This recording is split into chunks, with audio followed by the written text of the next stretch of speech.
The November wind cut through the thin cotton of Anna Mae Thompson's dress like a blade through paper. She pressed her back against the weathered fence post, her bare feet already numb against the frozen ground, watching the lights of Redwood Falls flicker in the distance like dying stars. 3 days without food, 2 weeks without shelter, and 6 months without hope had carved her down to nothing but bone and stubborn will. She clutched the torn envelope in her shaking hands, the one containing her last $7 and a bus ticket to nowhere that had expired yesterday. The greyhound had rumbled past her hiding spot behind the abandoned gas station, taking with it her final chance to disappear into another faceless city. Before we jump back in, tell us where you're tuning in from. And if this story touches you, make sure you're subscribed, because tomorrow I've saved something extra special for you. Tommy Briggs had found her in Chicago, in Denver, in Salt Lake City. He'd find her here, too, eventually. Men like Tommy always did. Anna Mae closed her eyes and tried to remember what warmth felt like. The memory came back fractured, like sunlight through broken glass. Her mother's kitchen in Missouri, before the cancer took her, before the foster homes, before Tommy's fists taught her that love was just another word for ownership. She'd been 19 when she'd met him, 24 when she'd finally found the courage to run. Now at 26, she was learning that running only worked if you had somewhere to go. The sound of hoofbeats on gravel made her eyes snap open. Through the gathering dusk, she saw him, a silhouette against the amber sky, sitting easy in the saddle like he'd been born there. His horse was a paint mare, white and brown patches that seemed to glow in the twilight, and the man himself was tall and lean, with shoulders that spoke of honest work and a hat pulled low over his eyes. Jake Miller had been riding the fence line of Broken Creek Ranch when he spotted her. At first, he'd thought she was a lost calf, something small and dark huddled against the post. But as he drew closer, he saw the wild tangle of auburn hair, the delicate hands wrapped around her knees, the way she held herself like a creature ready to bolt at the first sign of danger. She was beautiful in the way broken things sometimes were, all sharp edges and hidden depths. He reined in his horse 20 feet away, close enough to speak but far enough to keep from spooking her. She looked up at him with eyes the color of winter sky, pale blue and endless, and he saw something there that made his chest tighten. It was the same look he'd seen in the mirror every morning for the past 2 years, since Sarah had been buried up on the hill overlooking the creek. The look of someone who'd lost everything and was still trying to figure out how to keep breathing. Anna Mae tensed as the cowboy dismounted, his movements slow and deliberate. He was older than Tommy, maybe 35, with calloused hands and sun-weathered skin that spoke of years spent under the Montana sky. His eyes were brown, deep and steady, and when he looked at her, she didn't see the hunger she'd learned to fear in men's gazes. She saw something else entirely, something that made her throat close up with an emotion she'd forgotten existed. Jake pulled a thermos from his saddlebag and poured steaming coffee into the metal cup that served as a lid. The rich aroma drifted across the space between them, and Anna Mae's empty stomach clenched with longing. He set the cup on the fence post halfway between them and stepped back, his hands visible and empty. "Coffee's hot," he said simply, his voice carrying the soft drawl of someone who'd spent his life in big country. "Been writing since dawn, and I always make too much." Anna Mae stared at the cup like it might disappear if she looked away. Steam rose from the dark liquid, carrying with it the promise of warmth, of something real and solid in a world that had become nothing but edges and emptiness. She wanted to reach for it, wanted to wrap her frozen fingers around the metal and let the heat seep into her bones, but she'd learned that nothing came free. There was always a price, always something expected in return. "I don't have any money," she whispered, her voice hoarse from disuse. Jake's expression didn't change. Wasn't asking for any. He turned his attention to his horse, checking the cinch and adjusting the stirrups with the practiced ease of someone who'd been doing it all his life. The paint mare nickered softly and nuzzled his shoulder, and Anna Mae watched the gentle way he scratched behind her ears, the quiet affection in the gesture. It had been so long since she'd seen tenderness that she'd almost forgotten it existed. "What's your name?" he asked without looking at her. "Anna Mae." The words slipped out before she could stop them, and she immediately regretted the honesty. Names were dangerous things, threads that could be pulled until they unraveled everything you'd tried to hide. "I'm Jake." He glanced at her over his horse's neck. "You been out here long?" Anna Mae wrapped her arms tighter around her knees, trying to make herself smaller. "Long enough." Jake nodded as if that explained everything. He'd seen enough. Strays, both animal and human, to recognize the signs. The way she held herself, ready to run at any moment. The careful distance she kept from his kindness. The bruises on her wrists that she thought the long sleeves of her dress concealed. He'd seen it all before, in the animals he'd gentled and the broken things that sometimes wandered onto his land looking for a place to heal. "Winter's coming early this year," he said, his tone conversational. "Temperature's supposed to drop 20 degrees tonight. Snow by morning, most likely." Anna Mae's eyes darted to the darkening sky, where heavy clouds were already gathering on the horizon. She'd been sleeping in the abandoned grain silo on the outskirts of town, but the walls were thin and the wind cut through them like they were made of paper. She wouldn't survive a Montana blizzard in a cotton dress and bare feet. Jake reached into his saddlebag and pulled out a worn wool blanket, the kind that had seen 100 campfires and twice as many cold nights. He draped it over the fence post next to the coffee cup and stepped back again, giving her space to make her own choice. "Blanket's been with me since I was a kid," he said. "My grandmother made it from wool off our own sheep. She always said it was lucky that it would keep anyone warm who truly needed it." Anna Mae stared at the blanket, at the intricate pattern of blues and grays that seemed to shift and flow in the twilight. She could almost feel the weight of it, the promise of warmth it held. But accepting it would mean admitting she needed help, and admitting she needed help meant acknowledging just how far she'd fallen. "I'm not looking for charity," she said, lifting her chin with a pride that was more habit than feeling. Jake's mouth quirked in what might have been a smile. "Good, I'm not offering any." He swung back into the saddle with fluid grace, the leather creaking beneath him. "I'm heading back to the ranch. Got a barn that needs mucking, horses that need feeding, and a kitchen that hasn't seen a decent meal in longer than I care to admit. Could use some help if you're interested." Anna Mae's heart hammered against her ribs. "I told you, I don't have any money." "Didn't ask for money. Asked if you wanted to work." Jake gathered his reins and looked down at her with those steady brown eyes. "Pays a warm place to sleep, 3 meals a day, and honest work for honest wages. No questions asked about where you've been or what you're running from." Preparing and narrating this story took us a lot of time, so if you are enjoying it, subscribe to our channel. It means a lot to us. Now back to the story. The offer hung in the air between them like a bridge she was afraid to cross. Anna Mae had learned that kindness was usually just cruelty wearing a prettier face, that men who offered help always expected something in return.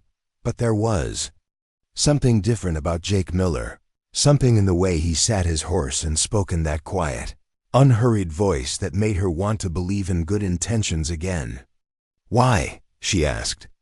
Jake was quiet for a long moment, his gaze distant. "Because this land's too big for one person to work alone. Because winter's coming and nobody should have to face it empty-handed. Because sometimes we all need a place to start over." He touched the brim of his hat and clicked his tongue to his horse. "Ranch is 2 miles north on the main road. Big white farmhouse, can't miss it. Offer stands until I finish my ride." Anna Mae watched him disappear into the gathering darkness, his silhouette fading until only the sound of hoofbeats remained. She stared at the coffee cup and blanket he'd left behind, at the steam still rising from the dark liquid, at the wool that seemed to hold the promise of warmth and safety. The first snowflakes began to fall as she reached for the cup, fat and lazy at first, then faster and thicker until the world around her turned white and still. The coffee was strong and bitter and perfect, burning a path down her throat and into her empty stomach. She wrapped the blanket around her shoulders and felt something inside her chest crack open, just a little, like ice beginning to thaw. Anna Mae Thompson had been running for 6 months, but as she stood in the falling snow with Jake Miller's coffee warming her hands and his grandmother's blanket wrapped around her shoulders, she realized she might finally be ready to stop.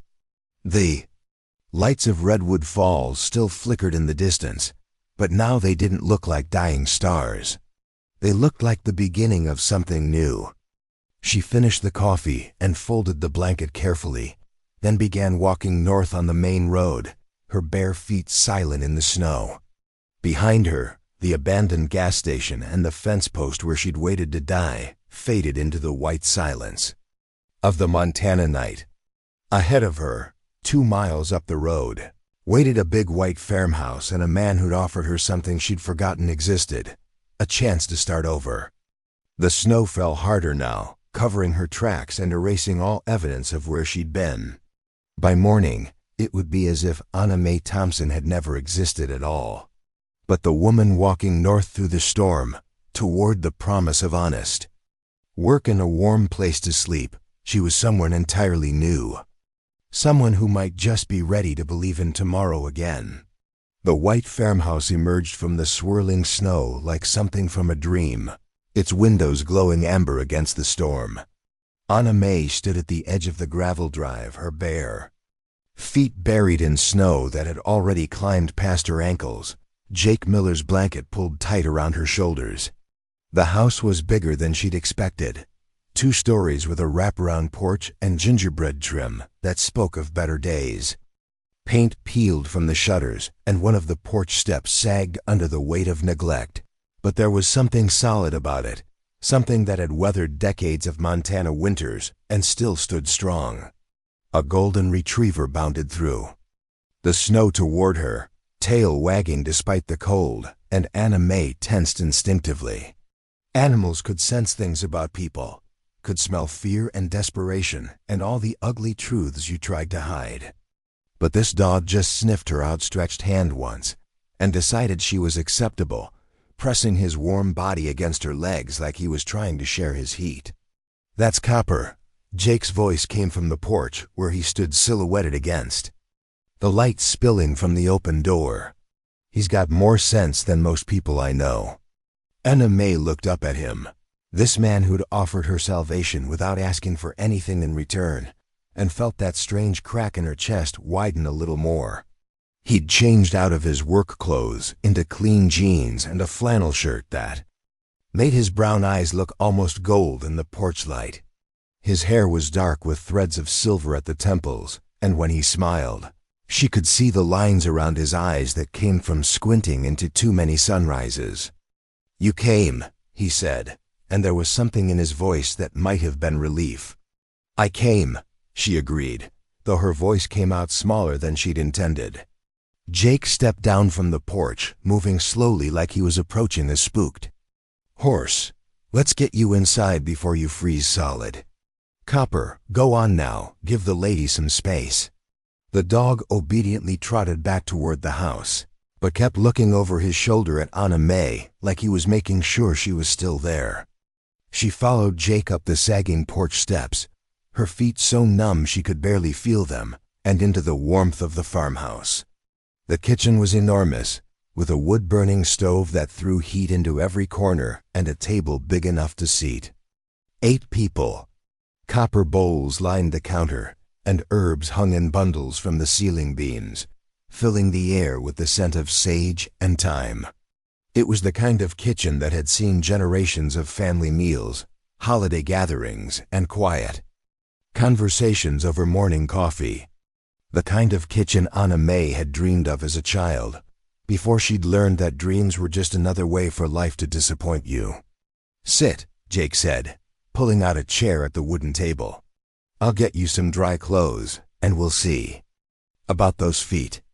Anna Mae perched on the edge of the chair, ready to bolt at the first sign of trouble. The warmth of the house was almost overwhelming after so many cold nights, and she felt lightheaded with the sudden change in temperature. Her stomach growled audibly, and she pressed her hands against it, embarrassed by the sound. Jake returned, with an armload of clothes, setting them on the table beside her. "These belong to my wife," he said quietly. "She was about your size, I think. There's a bathroom just down the hall if you want to change."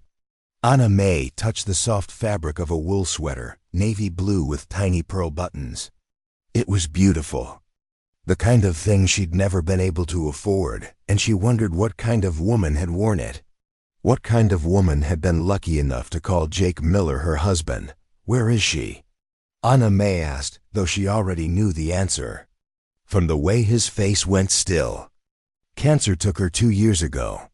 Jake's voice was steady, but Anna Mae could hear the old pain underneath it. "She fought hard, but sometimes fighting isn't enough." Anna Mae nodded, understanding more than he probably realized. She'd fought, too, in her own way, but sometimes the thing you were fighting was bigger than you were. Sometimes running was the only victory you could claim. The bathroom was small but clean, with a clawfoot tub that looked like it had been there since the house was built. Anna Mae caught sight of herself in the mirror above the sink and almost didn't recognize the woman staring back at her. Her hair was matted and tangled, her face hollow with hunger and exhaustion. Dark circles ringed her eyes, and her lips were cracked from the cold. She looked like a ghost, like someone who'd already died and just hadn't figured out how to stop moving.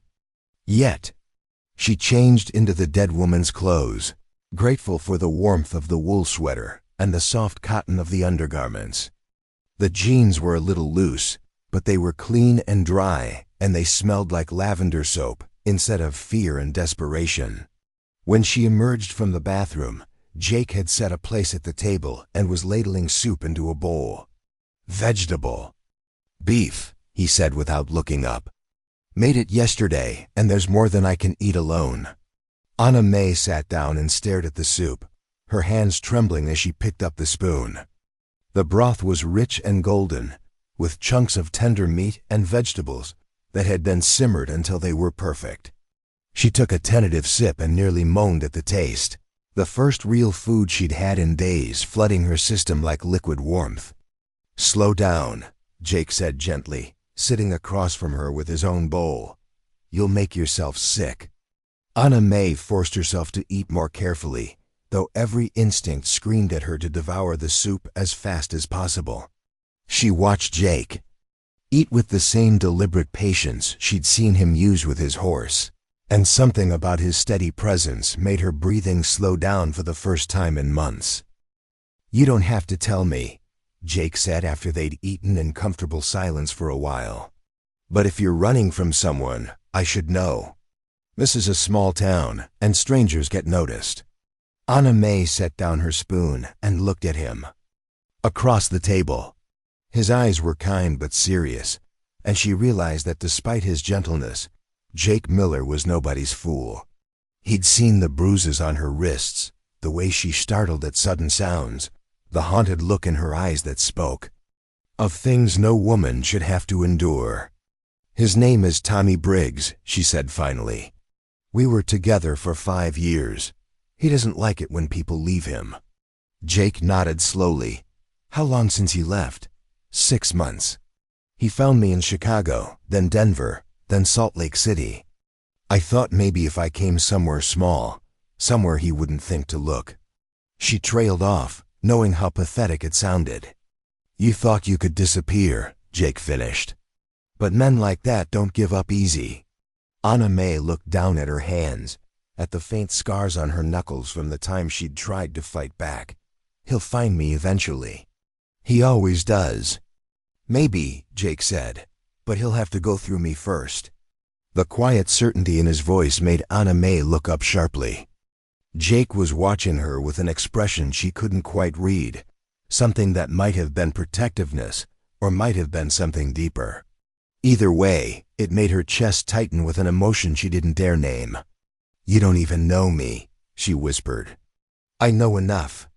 Jake reached across the table and covered her hand with his own. His palm was warm and calloused, steady as bedrock. "I know you're brave enough to run when running was the only choice you had. I know you're strong enough to survive 6 months. On your own. And I know you're sitting at my table right now, which means you're ready to stop running and start living again." Anna Mae stared at their joined hands, at the way her pale fingers looked almost fragile against his sun-darkened skin. She'd forgotten what it felt like to be touched without fear, to have someone's hand on hers without wondering what they wanted in return. "I can't pay you," she said. "I don't have anything to offer. You've got 2 hands and a willingness to work," Jake said. "That's more than most people bring to a job." He stood and began clearing the dishes, moving around the kitchen with the easy efficiency of someone who'd been cooking for himself for too long. Anna Mae watched him work and felt something shift inside her chest, like a door that had been locked for so long she'd forgotten it existed, slowly creaking open. "There's a room upstairs," Jake said without turning around. "Used to be my wife's sewing room. It's got a bed and a dresser, and the window looks out over the creek. You can stay there tonight, and tomorrow we'll see about getting you some proper shoes." Anna Mae's throat closed up. "Just for tonight?" Jake turned to look at her, and something in his expression made her breath catch. "For as long as you want to stay." The words hung between them like a promise, like the first star appearing in a darkening sky. Anna Mae had spent so many nights alone, so many mornings waking up to the certainty that she had nowhere to go and no one who cared if she lived or died. But sitting in Jake Miller's kitchen, wearing his dead wife's clothes and feeling the warmth of his soup in her belly, she allowed herself to imagine what it might be like to have a home again. "I don't know how to be around people anymore," she admitted. "I don't know how to trust." "Trust is like a muscle," Jake said. "Gets stronger with use. We'll start slow, see how it goes." He led her upstairs to a small room with slanted ceilings and a window that looked out over the snow-covered fields. The bed was narrow but comfortable, with a quilt that looked handmade and pillows that smelled like lavender. There was a dresser with a mirror and a rocking chair positioned near the window where someone could sit and watch the world go by. "Sarah used to sit in that chair and sew," Jake said quietly. "She made quilts for every new baby in town, and she always said this room had the best light in the house." Anna Mae touched the arm of the rocking chair, feeling the smooth wood that had been worn by countless hours of use. "She sounds like she was a good woman." "She was." Jake's voice was soft with memory. "She would have liked you, I think. She always said the best people were the ones who'd been broken and put themselves back together." Anna Mae felt tears prick at her eyes, and she blinked them back quickly. She'd cried enough tears over the past 6 months to fill a river, and she was tired of being weak.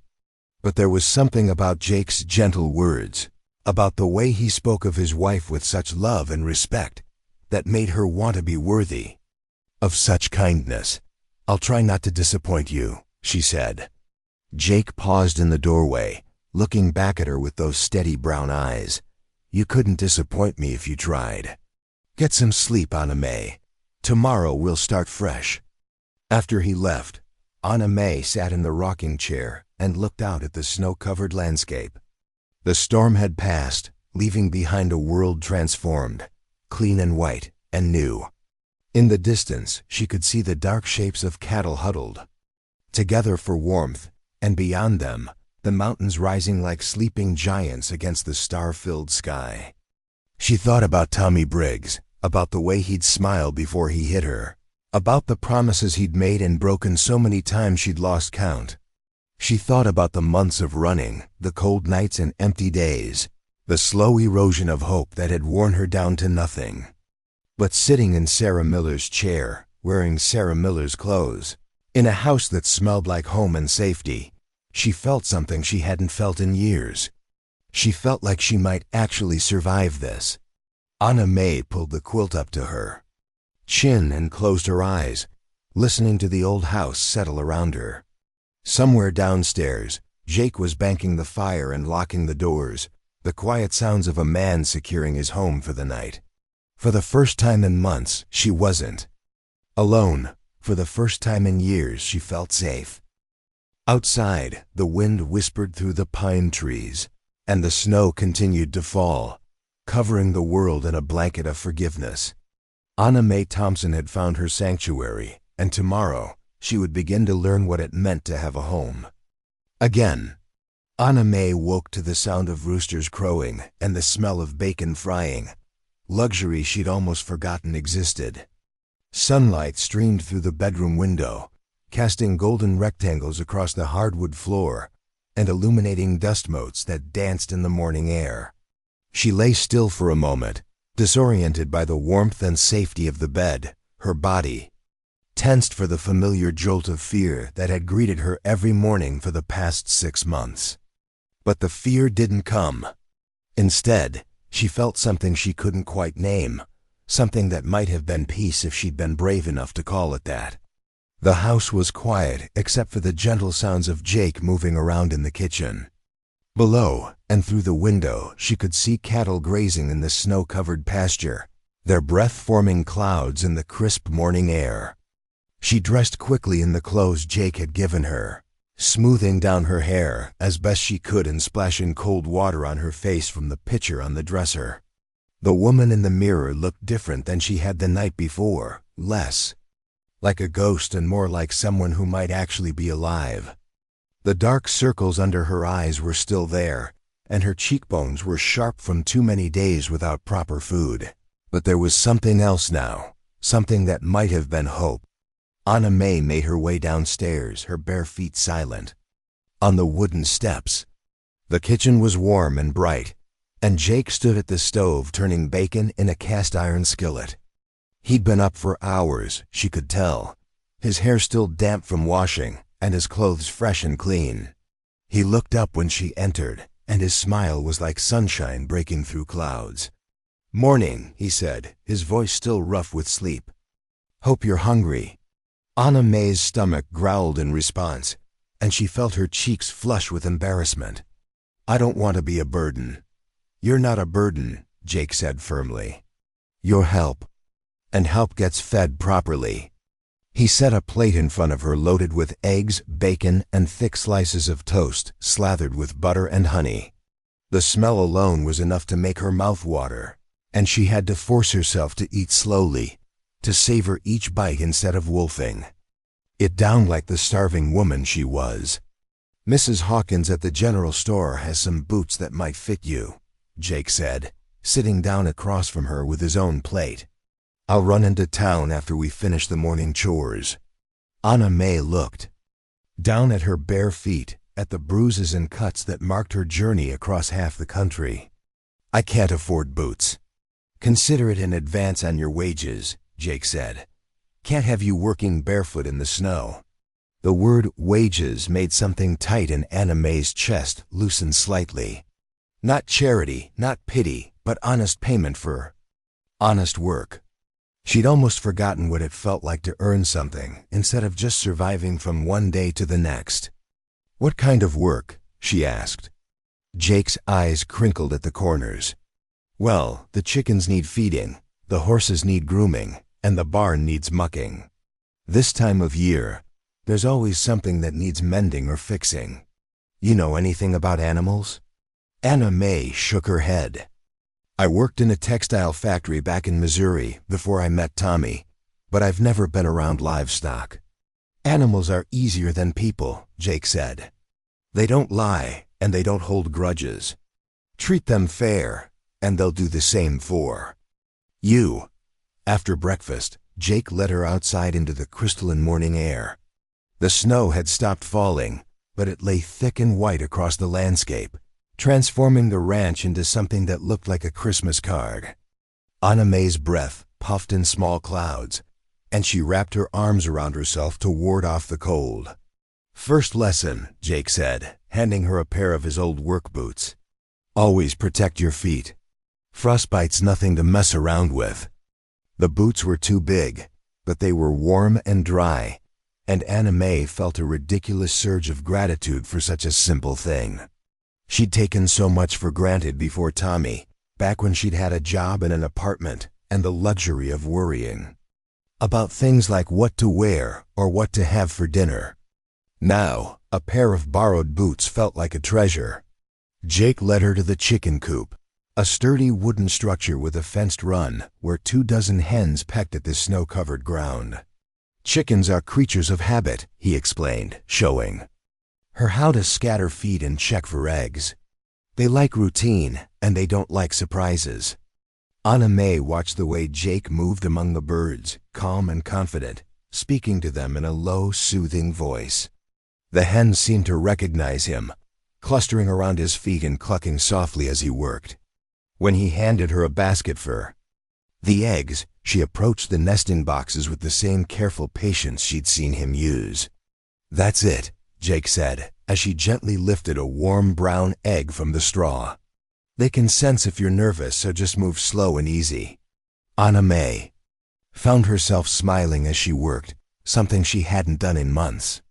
There was something deeply satisfying about this simple task, about the weight of the eggs in her basket and the soft sounds of the chickens around her. For the first time in longer than she could remember, she felt useful.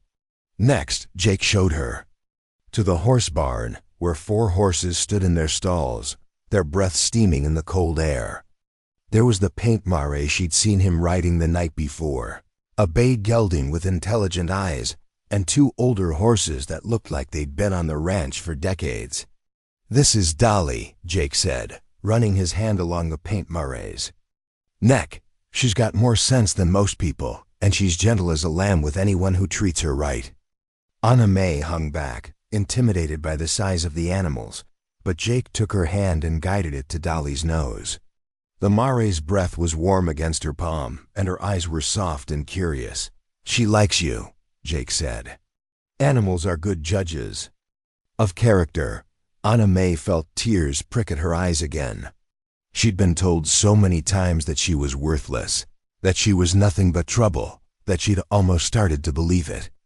But this gentle horse seemed to see something in her worth liking, and that small kindness was almost more than she could bear.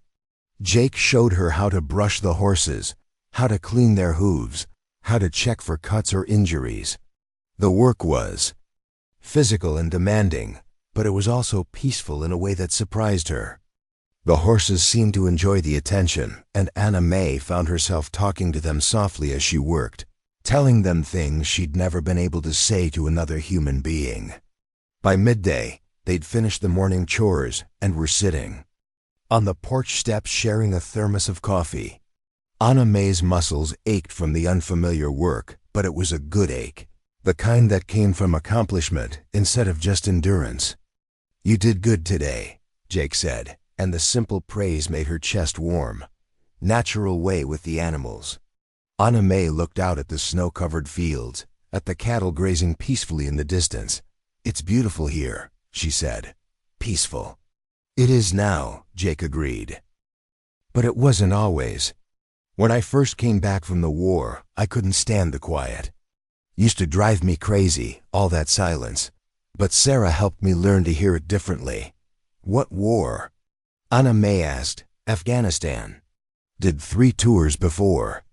I came home and married Sarah." Jake's voice was distant, remembering. "Took me a long time to figure out how to be a civilian again. This place saved me, in a way.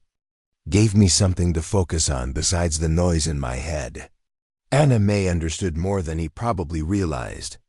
She'd been fighting her own war for years, and the silence of the ranch felt like a ceasefire, a chance to catch her breath and remember what it felt like to be human.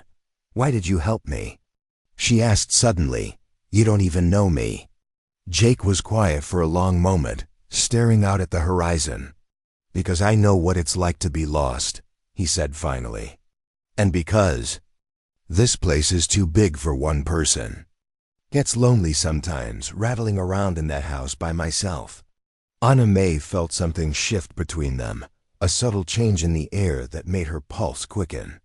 She'd been so focused on survival for so long that she'd forgotten there were other needs, other hungers that had nothing to do with food or shelter.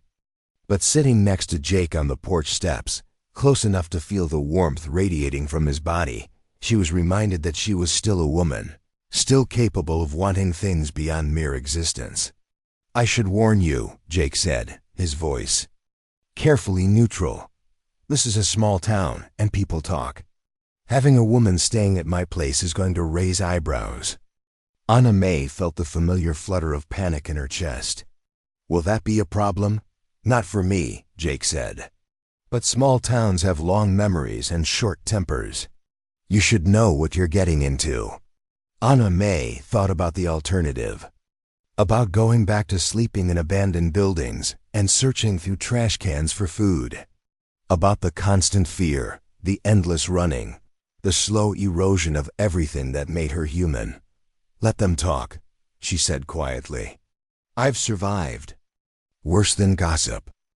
Jake smiled, and something in his expression made her breath catch. "I was hoping you'd say that." That afternoon, they drove into town in Jake's pickup truck, a battered Ford with a heater that barely worked and a radio that crackled with static. Redwood Falls was exactly what Anna Mae had expected from a small Montana town, a single main street lined with brick buildings that had probably been there since the 1800s. There was a general store, a diner, a bank, and a hardware store, all looking like they'd been frozen in time somewhere around 1955. "That's Mabel's," Jake said, pointing to the general store. "Mrs. Hawkins runs it with her husband Carl. They've been here longer than the mountains, and they know everyone's business before they know it themselves." Anna Mae could see faces in the windows as they drove past, people peering out at the truck with undisguised curiosity. She shrank down in her seat, suddenly conscious of how she must look to these people, a stranger in their midst with no history and no explanation for her presence. "They're not bad people," Jake said, as if reading her thoughts. "Just protective. Of their own. Give them time to get used to you." Mrs. Hawkins was a woman in her 70s with silver hair and sharp blue eyes that missed nothing. She looked Anna Mae up and down with the practiced assessment of someone who'd been sizing up customers for decades, taking in the borrowed clothes and the cautious way she held herself. "So you're the one staying out at Jake's place," she said without preamble. "Heard you were looking for work." "Yes, ma'am," Anna Mae said, keeping her voice steady despite the nerves fluttering in her stomach. Mrs. Hawkins disappeared into the back room and returned with several pairs of boots, setting them on the counter with efficient movements. "These should fit. Good leather, made to last. Can't have you working in bare feet." Anna Mae tried on the boots, grateful for the warmth and support they provided. They were sturdy and practical, the kind of footwear that would see her through Montana. "Winter, how much?" she asked.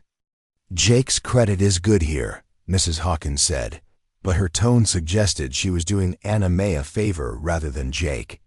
"You take care of that boy, you hear? He's been through enough without someone else causing him trouble." Anna Mae felt heat rise in her cheeks. "I'm not looking to cause trouble for anyone." Mrs. Hawkins' expression softened slightly. "I hope not, dear. This town's seen enough heartbreak." As they left the store, Anna Mae caught sight of several women clustered near the post office, their heads bent together in conversation. She didn't need to hear their words to know they were talking about her, about the mysterious woman who'd shown up at Jake Miller's ranch with nothing but the clothes on her back. "Let them talk," Jake said again as they drove home. Their opinions don't matter, but Anna Mae knew better. In a town this small, everyone's opinion mattered. She was the outsider, the unknown quantity, and until she proved herself worthy of their acceptance, she would always be suspect. That night, she lay in bed listening to the sounds of the house settling around her, to the distant lowing of cattle and the whisper of wind through the pine trees. Tomorrow would bring new challenges, new opportunities to prove herself or fail trying. But for tonight, She was warm and safe and fed, and that was more than she'd had in months. Anna Mae Thompson was learning what it meant to have a home again. And despite the fear and uncertainty that still gnawed at her, she was beginning to believe that maybe, just maybe, she was finally where she belonged. 3 weeks passed like pages turning in a book Anna Mae had never thought she'd be allowed to read.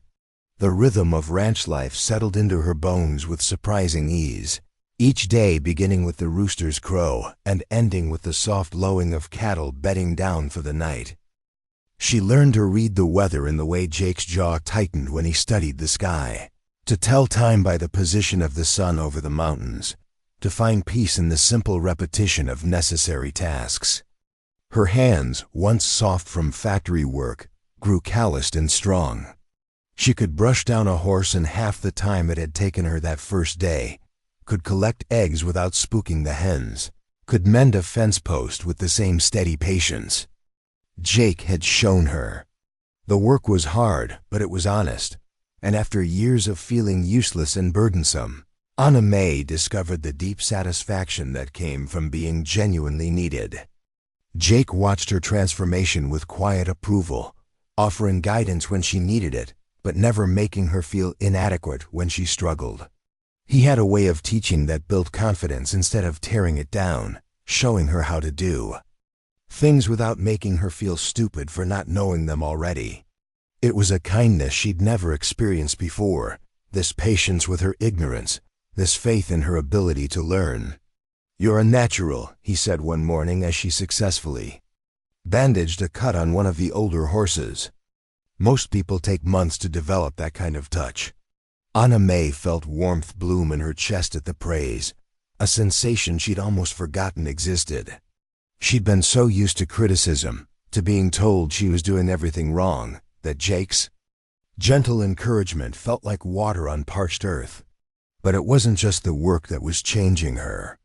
It was the small moments of connection, the comfortable silences they shared over morning coffee, the way Jake would look up from his own tasks to make sure she was managing all right. It was the sound of his laughter when she told him stories about the chickens' personalities, the way he'd quietly set an extra place at the table without making a fuss about it. Anna Mae was learning to trust again, one careful step at a time. She no longer startled when Jake moved suddenly or spoke without warning. She'd stopped positioning herself near exits in case she needed to run. Most importantly, she'd stopped expecting every kindness to come with a price. The townspeople were slower to warm to her, but Anna Mae had expected that. Small communities were naturally suspicious of outsiders, and she knew she'd have to prove herself worthy of their acceptance. She made a point of being polite but not pushy when she accompanied Jake to town, of keeping her head down and her voice quiet when the women in the general store whispered among themselves.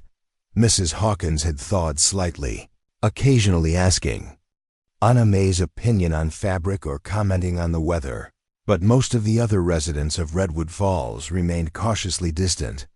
She could feel their eyes on her when she walked down the main street, could hear the conversations that stopped abruptly when she entered a room. "Give them time," Jake said when she mentioned the cold reception. "They'll come around once they realize you're not going anywhere." Anna Mae hoped he was right, but she couldn't shake the feeling that she was living on borrowed time. Good things didn't happen to women like her, not permanently. Sooner or later, the dream would end and she'd be back to sleeping in doorways and scrounging for food. The thought terrified her more than she wanted to admit. It was on a Tuesday morning in early December that the dream first showed signs of cracking. Anna Mae was in the chicken coop, singing softly to the hens as she collected eggs, when she heard the rumble of an unfamiliar engine in the driveway. She froze, her heart hammering against her ribs, and listened as heavy footsteps approached the house. Through the crack in the coop door, she could see a man in expensive suit standing on the porch, his shoes polished to a shine that seemed out of place in the rural setting. He was tall and broad-shouldered, with dark hair and the kind of confident bearing that came from never having to worry about where his next meal would come from. Anna Mae's blood turned to ice in her veins. Tommy Briggs had found her. She watched in frozen terror as Jake opened the door, his body language immediately tense and defensive. The two men spoke in low voices she couldn't quite make out. But she could read the hostility in their postures, the way they squared off against each other like animals establishing territory. Anna Mae's first instinct was to run, to slip out the back of the coop and disappear into the woods before Tommy could see her. She'd done it before, vanished into the night with nothing but the clothes on her back, started over in a new place, with a new name and the desperate hope that this time would be different. But something held her back. Maybe it was the thought of Jake facing Tommy alone, or the memory of the gentle way he'd bandaged her wounded feet that first night. Maybe it was the simple fact that she was tired of running, tired of being afraid, tired of letting Tommy Briggs dictate the terms of her existence. Anna Mae set down the basket of eggs with shaking hands and walked toward the house, her new boots crunching in the snow. She could hear their voices more clearly now, Tommy's smooth and persuasive, Jake's rough with barely contained anger. "She's not well," Tommy was saying. "She's had some problems, some episodes. Her family's been worried sick." "Funny," Jake replied. "She never mentioned having any family. She wouldn't. Like I said, she's not well.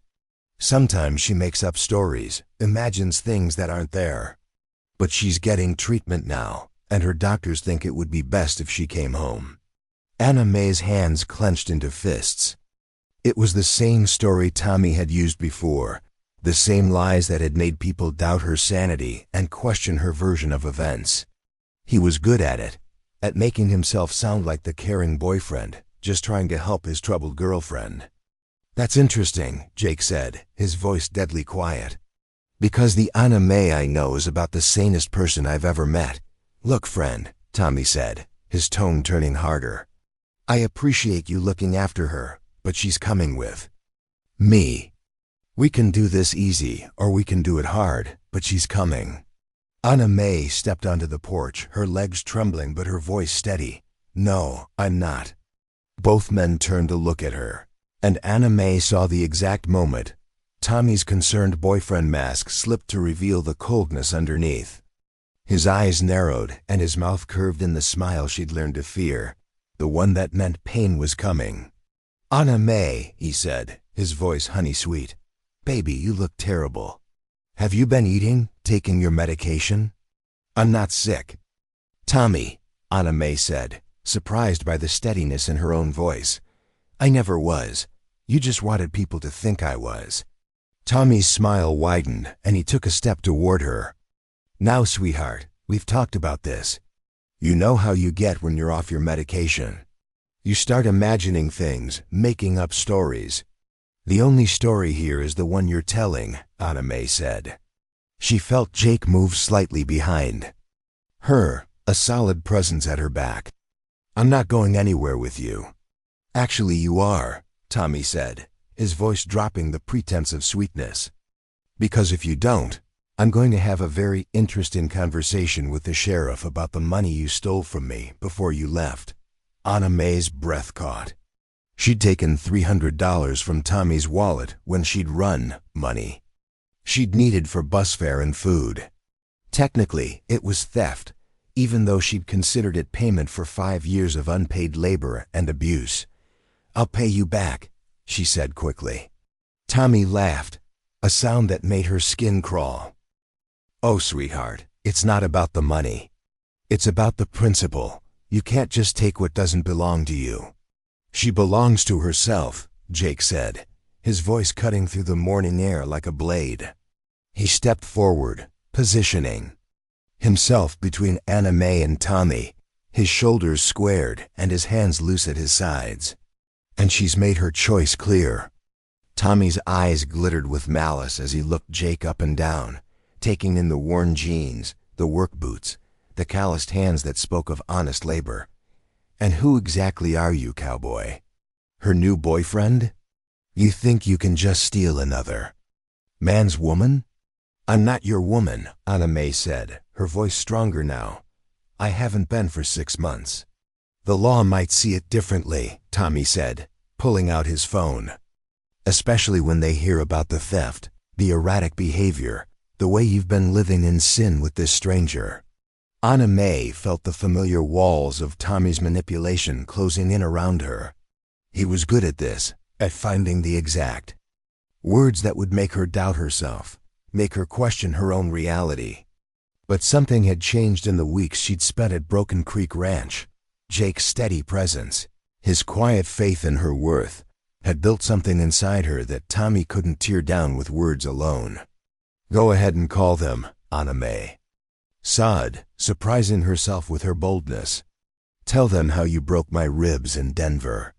Tell them about the black eye you gave me in Salt Lake City. Tell them about the time you locked me in the bathroom for 2 days because I talked to the mailman. Tommy's face darkened. You always were a liar, Anna Mae.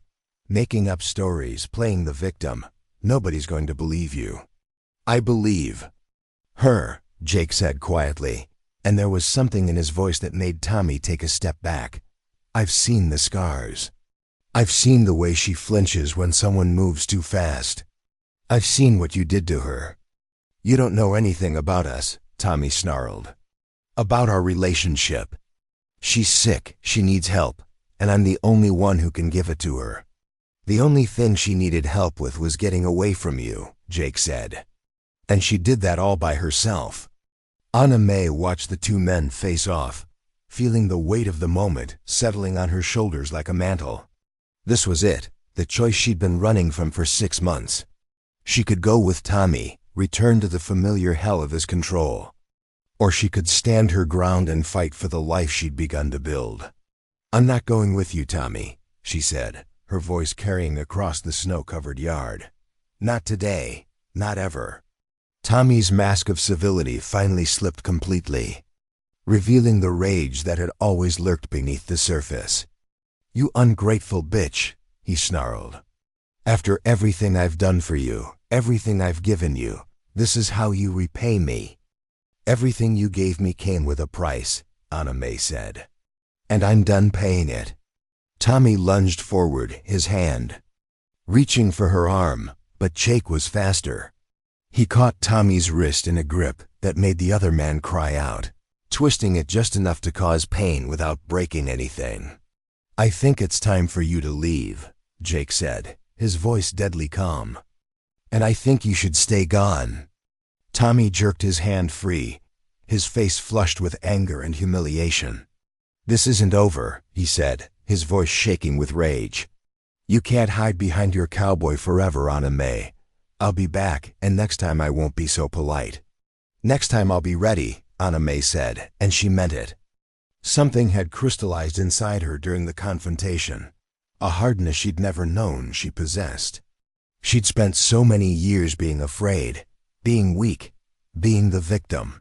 But standing on Jake's porch with the morning sun on her face and the strength of his presence beside her, she felt something she'd never felt before. She felt powerful. Tommy climbed into his car, a sleek sedan that looked out of place on the rural road, and drove away in a spray of gravel and snow. Anna Mae watched until his taillights disappeared around the bend, then sank down onto the porch steps, her legs suddenly too weak to support her. You did good, Jake said, sitting down beside her. Took courage to stand up to him like that. I don't feel brave, Anna Mae said, her voice shaking now that the adrenaline was wearing off. I feel terrified. Brave isn't the absence of fear, Jake said. It's doing what needs to be done despite the fear. Anna Mae looked at him, this man who'd taken her in without question, who'd stood beside her when she needed him most. Thank you, she whispered. For what? For believing me. For not letting him take me. Jake's expression softened. Nobody's taking you anywhere you don't want to go. Not while I'm around. The words hung between them like a promise, and Anna Mae felt something shift in her chest, a warmth that had nothing to do with the morning sun. She'd spent so long protecting herself, building walls to keep out the pain, that she'd forgotten what it felt like to let someone in. But Jake had been patient, had earned her trust one small kindness at a time, and now she found herself wanting to give him something in return. "He'll be back," she said quietly. "Tommy doesn't give up easily. Let him come," Jake said. "This is Montana, and men like him don't do well in big country. Too much space, too many places to get lost." Anna Mae shivered, but not from the cold. "You don't know him like I do. He's charming, persuasive. He'll turn the whole town against me. If he has to, then we'll face it together," Jake said simply. "You're not alone anymore, Anna Mae." The words hit her like a physical blow, so simple and yet so profound. She'd been alone for so long, had carried the weight of her fear and shame and solitude, that she'd forgotten what it felt like to have someone on her side. But Jake was offering her something she'd never had before, true partnership, someone who would stand with her no matter what came. "I don't know how to do this," she admitted. "How to be part of something. How to trust that you won't leave when things get hard." "Things are already hard," Jake said. "And I'm still here." Anna Mae looked at him, really looked, seeing past the surface to the man underneath. Jake Miller was as broken as she was, she realized, scarred by his own battles and losses. But he'd found a way to keep going, to keep believing in the possibility of something better. Maybe that was what healing looked like, not the absence of wounds, but the courage to keep living despite them. "What happens now?" she asked. "Now we go back to work," Jake said, standing and offering her his hand. "The cattle still need feeding, the horses still need grooming, and life goes on." Anna Mae took his hand and let him pull her to her feet, feeling the strength in his grip, the steadiness that had become her anchor. "That's it? We just go back to normal? What's normal?" Jake asked with a slight smile. "We do what we've been doing. We take care of each other, take care of the ranch, and see what tomorrow brings." They spent the rest of the morning in companionable silence, going through the familiar routines that had become their rhythm. Anna Mae found herself watching Jake more carefully now, noting the way he moved with quiet confidence, the gentle way he handled the animals, the unconscious grace that spoke of a man comfortable in his own skin. When they broke for lunch, Jake made sandwiches while Anna Mae sat at the kitchen table, her hands wrapped around a mug of coffee. The confrontation with Tommy had left her feeling drained, as if she'd used up all her courage in one moment and had nothing left in reserve. "You know," Jake said, not looking up from his sandwich making, "Sarah used to say that the hardest part of healing wasn't the big moments, the dramatic confrontations. It was the everyday choice to keep going, to keep believing in the possibility of something better." Anna Mae studied his profile, the way his jaw tightened slightly when he spoke of his wife. "She sounds like a wise woman." "She was," Jake said simply. "She taught me that strength isn't about never falling down. It's about getting back up every time you do."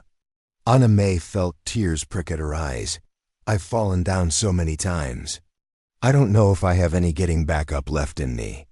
Jake turned to look at her, his brown eyes warm and understanding. "You got up this morning, didn't you? You faced him down on that porch. You chose to stay instead of running. That's not nothing, Anna Mae. That's everything." That afternoon word of Tommy's visit spread through Redwood Falls like wildfire.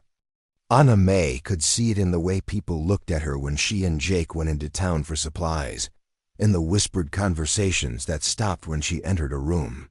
She'd become the center of attention she'd never wanted, the subject of speculation and gossip. "They're talking about me," she said as they left the hardware store, her cheeks burning with embarrassment. "They're talking about him," Jake corrected. "Fancy city boy coming into town making demands. That doesn't sit well with folks around here." Anna Mae wasn't sure she believed him, but she was grateful for the attempt at reassurance. They drove home in relative silence, the weight of the day's events settling between them like a heavy blanket. That evening, as they sat on the porch watching the sun set over the mountains, Jake broke the comfortable quiet with a question that made Anna Mae's heart skip. "What are you thinking about?" he asked. Anna Mae considered lying, giving him some safe answer about the beauty of the landscape or the peaceful quiet of the evening. But something in his expression, in the gentle way he'd asked, made her want to be honest. "I'm thinking about what you said," she admitted, "about healing being an everyday choice. I'm thinking about how tired I am of being afraid, of letting Tommy control my life even when he's not around." Jake nodded slowly. "And what else?" Anna Mae felt heat rise in her cheeks. "I'm thinking about how strange it is to feel safe. To sit next to someone and not worry about what they want from me or when they're going to hurt me. And how does that feel?" Jake asked, his voice gentle. "Terrifying," Anna Mae said with a shaky laugh. "And wonderful. And completely foreign." Jake reached over and covered her hand with his own, the contact warm and reassuring. "You don't have to be afraid anymore, Anna Mae. Not of me, not of this." Anna Mae looked down at their joined hands, at the way her pale fingers looked against his sun-darkened skin. "I want to believe that," she whispered. "Then believe it," Jake said simply. "Start with today, with this moment. Trust that you're safe, that you're wanted, that you deserve to be happy." Anna Mae felt something break open inside her chest, a dam that had been holding back years of pain and longing. She'd spent so long protecting herself, building walls to keep out the hurt, that she'd forgotten what it felt like to let someone in. But sitting on the porch with Jake, watching the first stars appear in the darkening sky, she felt brave enough to try.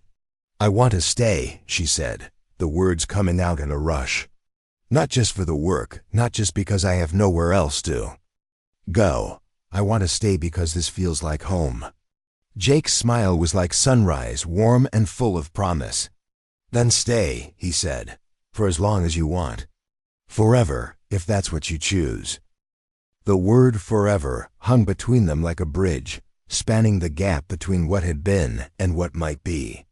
Anna Mae had never allowed herself to think in terms of forever, had never dared to imagine a future that extended beyond the next meal or the next safe place to sleep. But sitting beside Jake in the Montana twilight, she felt something she'd never experienced before: hope for tomorrow, and the day after that, and all the days that might come. "Forever," she repeated, testing the word on her tongue. "I think I'd like that." Jake squeezed her hand gently. "Then that's what we'll build," he said. "One day at a time, one choice at a time, forever." As the stars emerged in the vast Montana sky, Anna Mae Thompson allowed herself to believe in the possibility of a future worth having. The road ahead would be difficult, she knew. Tommy would likely return, the town would continue to whisper, and there would be moments when her courage would falter. But she wouldn't face those challenges alone. She had Jake, she had the ranch, and for the first time in her life, she had a home worth fighting for. The night was cold, but Anna Mae felt warm from the inside out.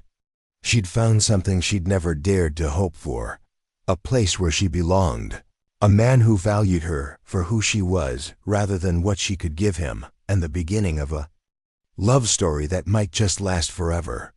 Winter deepened around Broken Creek Ranch like a protective cocoon, transforming the landscape into something pristine and otherworldly.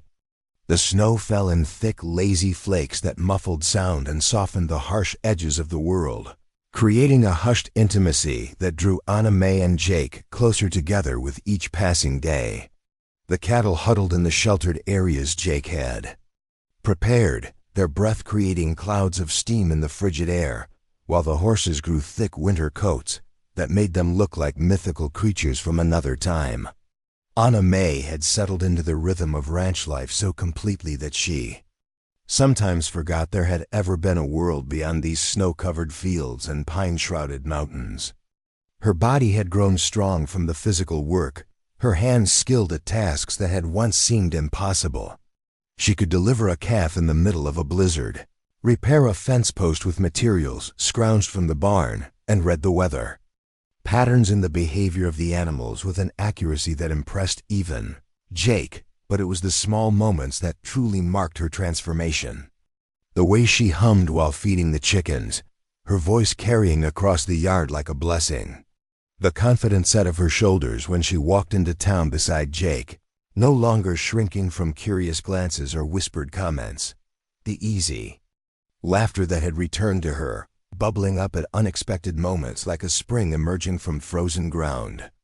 Jake watched her bloom with the quiet satisfaction of a gardener who had planted seeds in barren soil and witnessed them grow into something beautiful. He'd seen her courage in the face of Tommy's threats, her determination to build something meaningful from the ashes of her former life. But more than that, he'd seen her heart, generous and warm despite all the cruelty it had endured. Their relationship had evolved naturally, like seasons changing, without fanfare or dramatic declarations.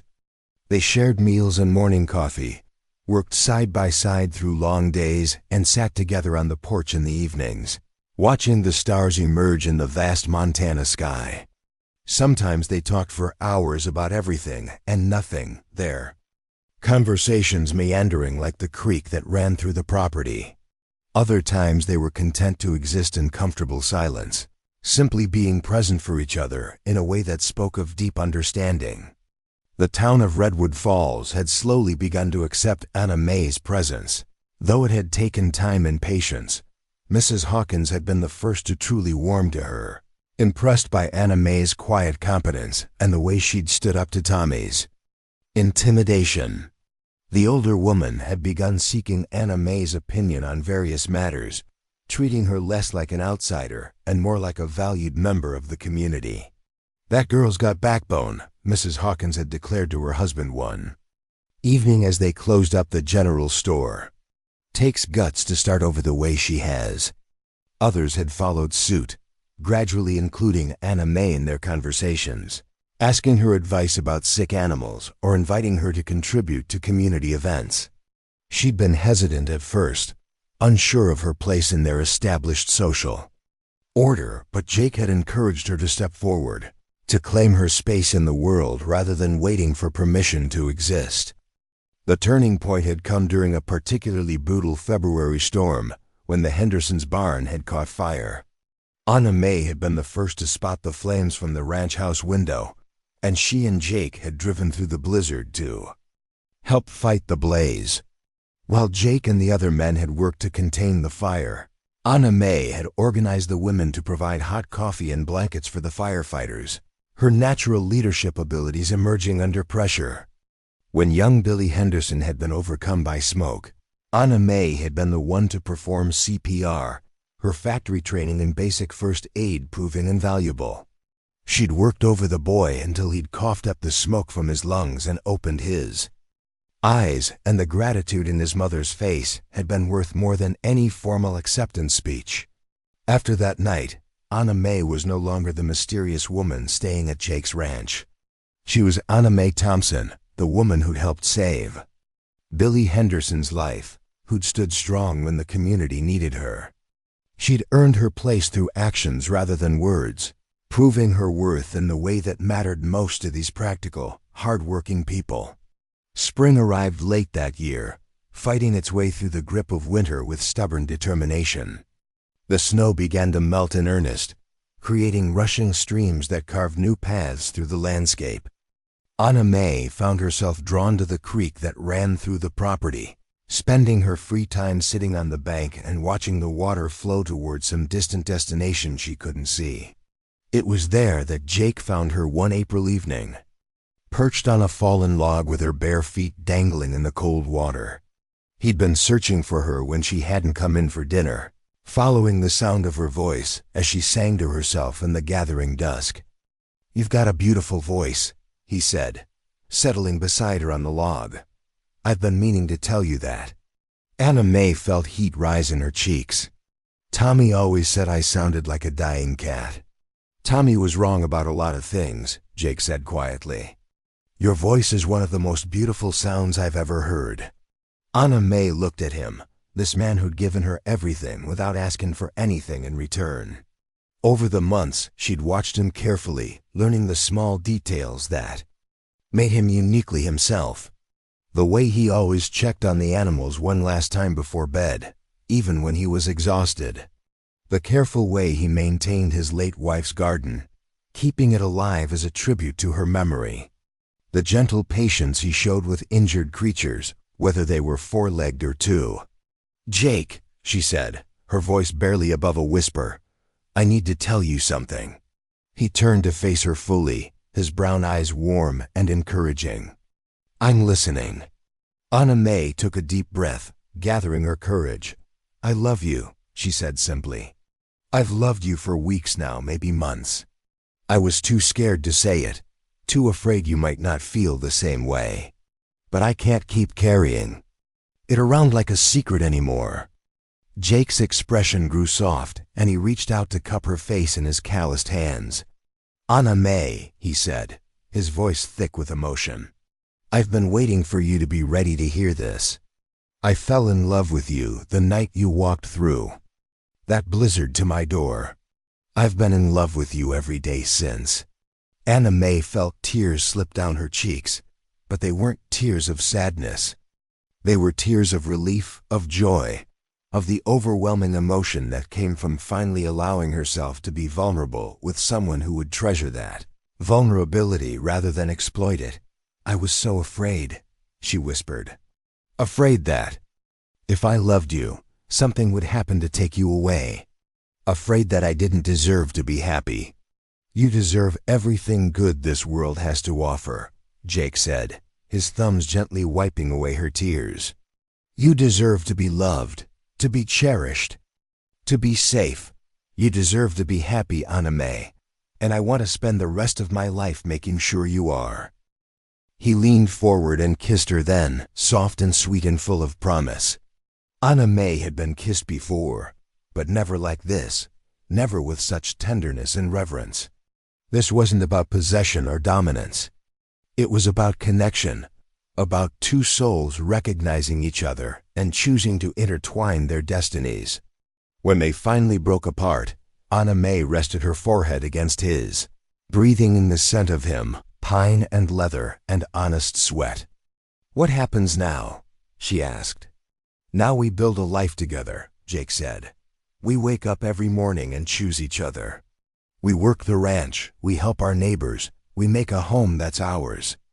And if Tommy comes back, then we face him together," Jake said without hesitation. "You're not alone anymore, Anna Mae. You'll never be alone again." Anna Mae felt something settle in her chest, a peace she'd never experienced before. For the first time in her life, she believed in forever, believed that she'd found something worth fighting for and someone worth sharing it with. They were married 3 weeks later in a simple ceremony at the First Baptist Church of Redwood Falls. Anna Mae wore a dress that Mrs. Hawkins had helped her choose, simple white cotton with lace at the collar and cuffs. Jake wore his best suit, the one he'd been married in before, and if anyone thought it inappropriate, they kept their opinions to themselves. The whole town turned out for the wedding, filling the small church with warmth and goodwill. Anna Mae walked down the aisle alone, her head held high, no longer needing someone to give her away because she'd learned to give herself freely.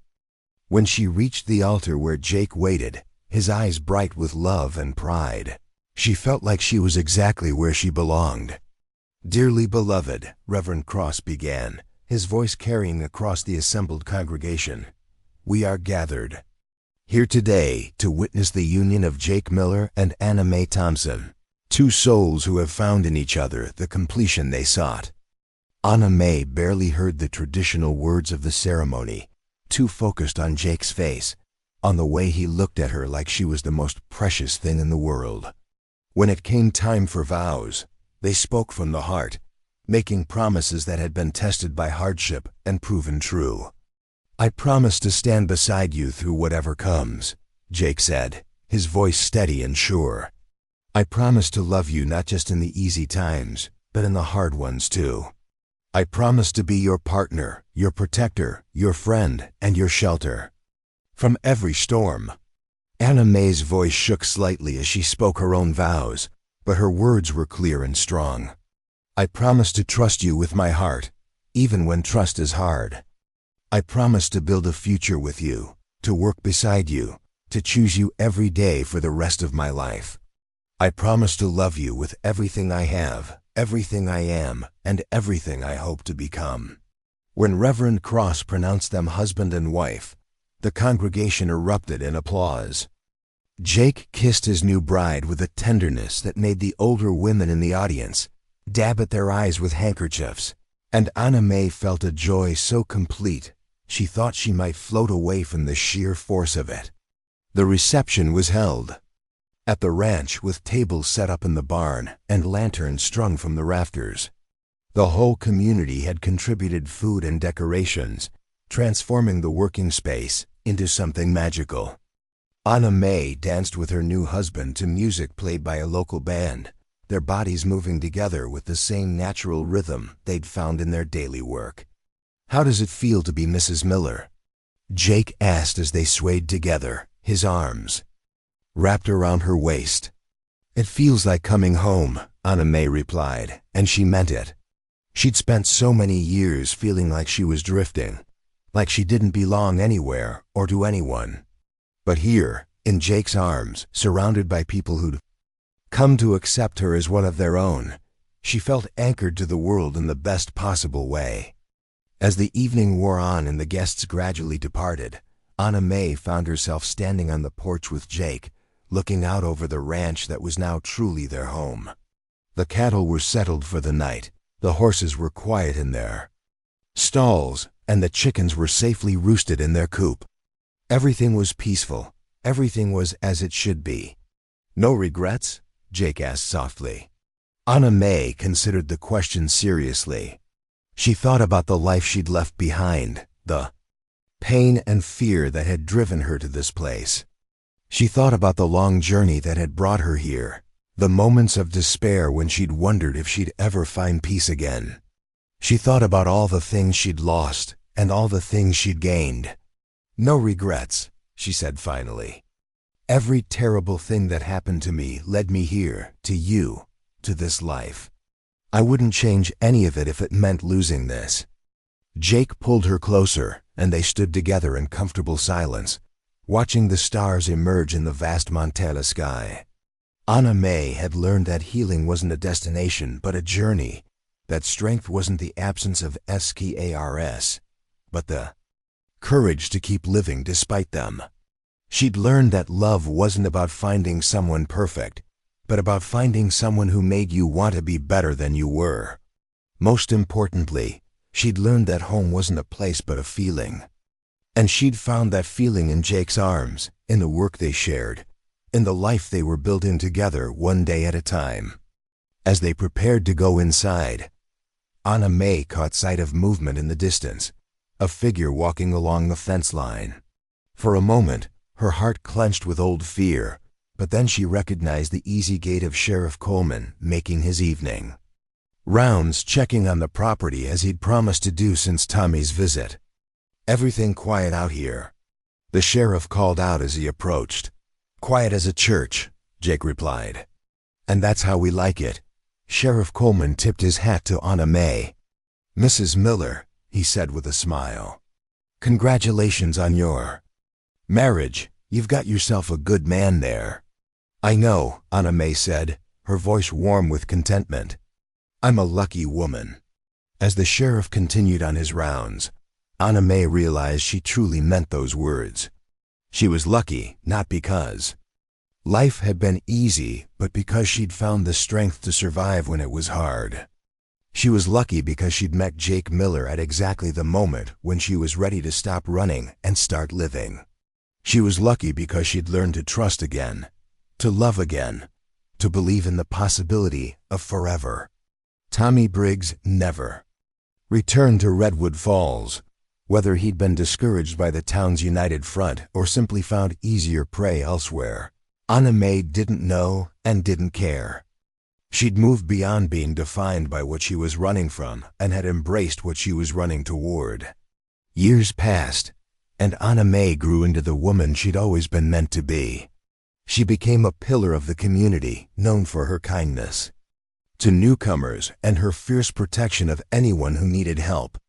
She and Jake expanded the ranch, adding new buildings and new herds, but always maintaining the peaceful atmosphere that had first drawn Anna Mae to the place. They never had children of their own, but they didn't need them. The ranch was full of life, from the animals they tended to the young people they mentored, teaching them the value of honest work and the importance of treating all living things with respect. Anna Mae found fulfillment in being someone others could turn to when they needed help, in being the kind of person she desperately needed when she was at her lowest point.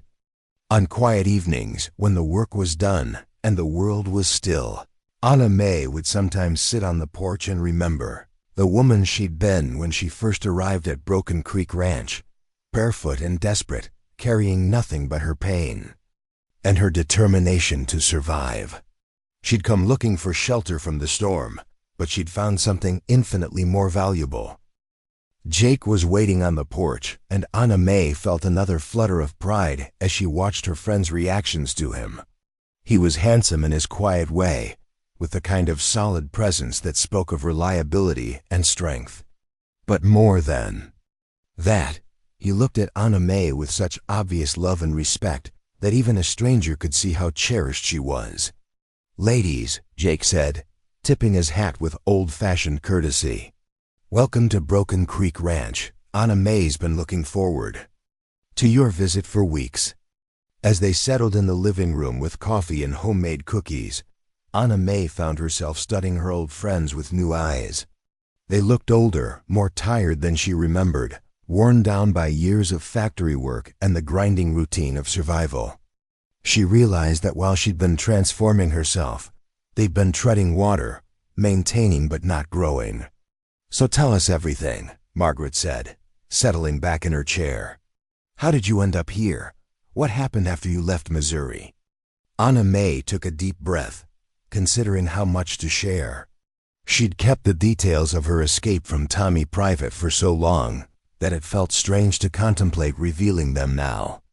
But looking at these women who'd known her in her previous life, she realized they deserved to understand the journey that had brought her to this place. "I was married before," she began carefully, "to a man named Tommy Briggs. He wasn't kind to me. I finally found the courage to leave him, but it took me 6 months of running before I found my way here." The women exchanged glances, and Anna Mae could see the understanding dawning in their eyes. They'd probably suspected something was wrong during those final months at the factory, had noticed the signs she'd thought she was hiding so well. "We worried about you," Janet said softly. "There were times when you seemed so scared, so fragile. We wanted to help, but we didn't know how." "You did help," Anna Mae said, touched by their concern. "You were kind to me when I needed kindness, even when I couldn't explain why. That meant more than you know." She told them about her journey west, about the desperate months of sleeping in shelters and abandoned buildings, about the night she'd nearly frozen to death before Jake found her. She spoke of the gradual process of healing, of learning to trust again, of discovering strengths she'd never known she possessed. "And now look at you," Rosa said, shaking her head in amazement. "You're like a completely different person. You stand taller, you speak with such confidence. It's like you've found yourself." "I have," Anna Mae said simply. "I found myself, and I found my home." They spent the afternoon touring the ranch, with Anna Mae proudly showing off the improvements she and Jake had made.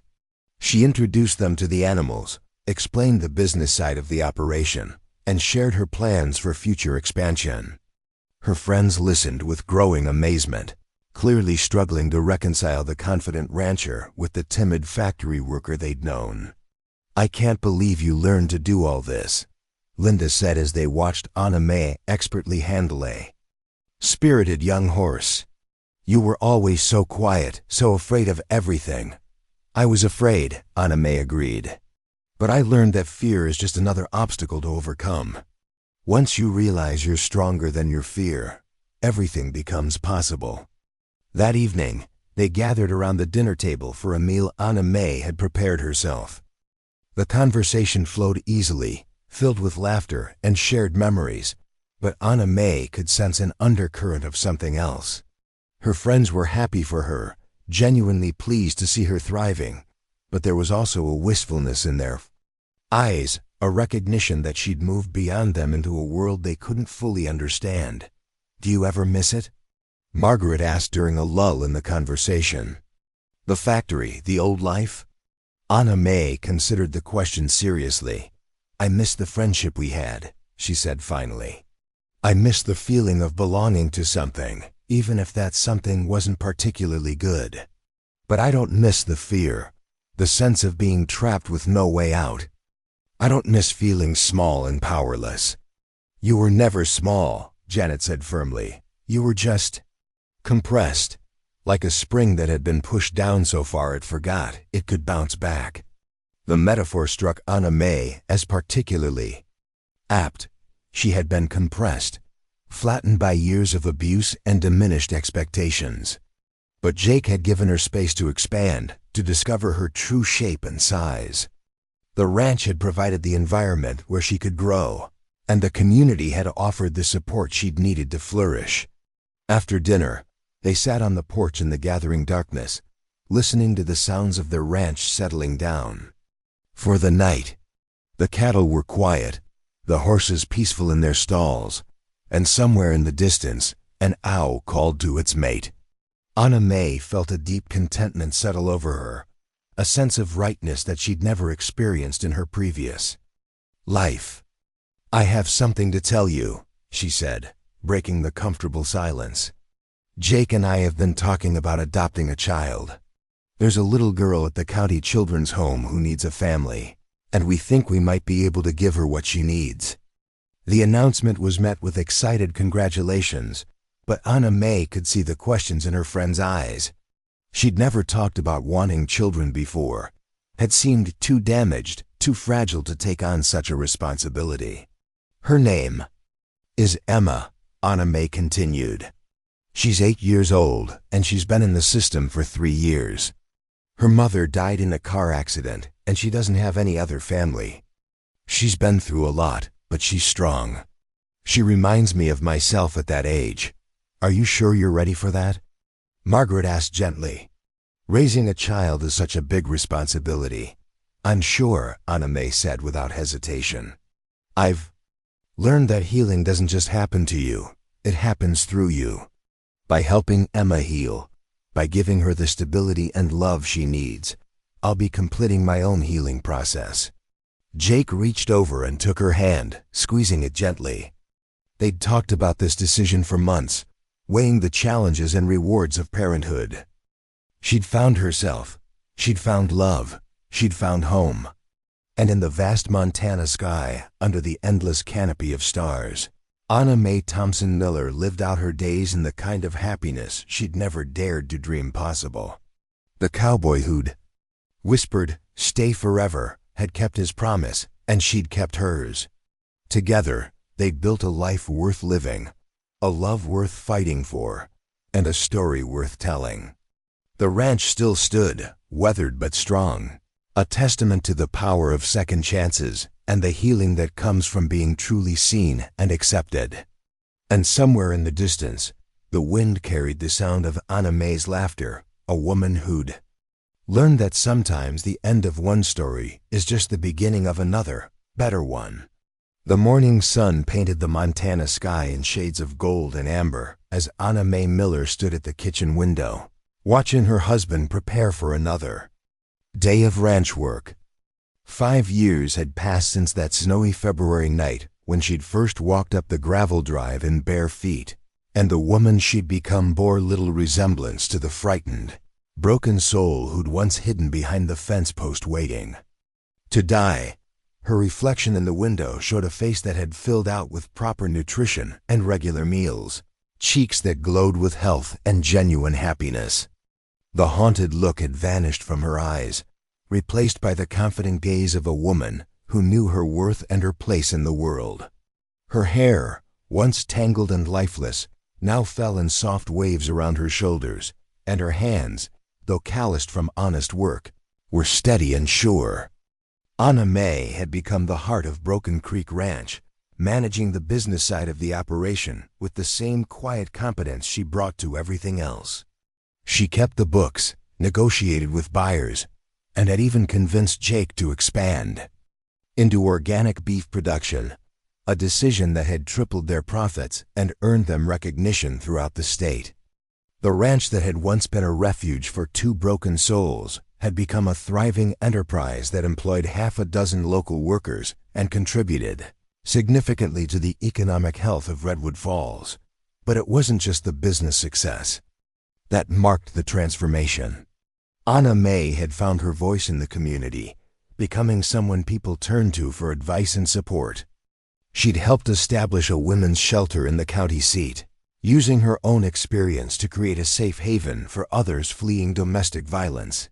She'd organized fundraising drives for families in need, coordinated relief efforts during natural disasters, and somehow managed to do it all while maintaining the ranch and supporting her husband's dreams. The townspeople who had once viewed her with suspicion now sought her out, recognizing the strength and wisdom that had emerged from her trials. Mrs. Hawkins had become like a mother to her, teaching her the intricate social networks that held small communities together. Sheriff Coleman had deputized her as a victim's advocate, knowing that her unique perspective made her invaluable when dealing with domestic abuse cases. Even Reverend Cross had asked her to speak at the church about resilience and faith, though Anna Mae had politely declined, preferring to let her actions speak louder than her words. Jake watched his wife through the kitchen window, marveling at the woman she'd become.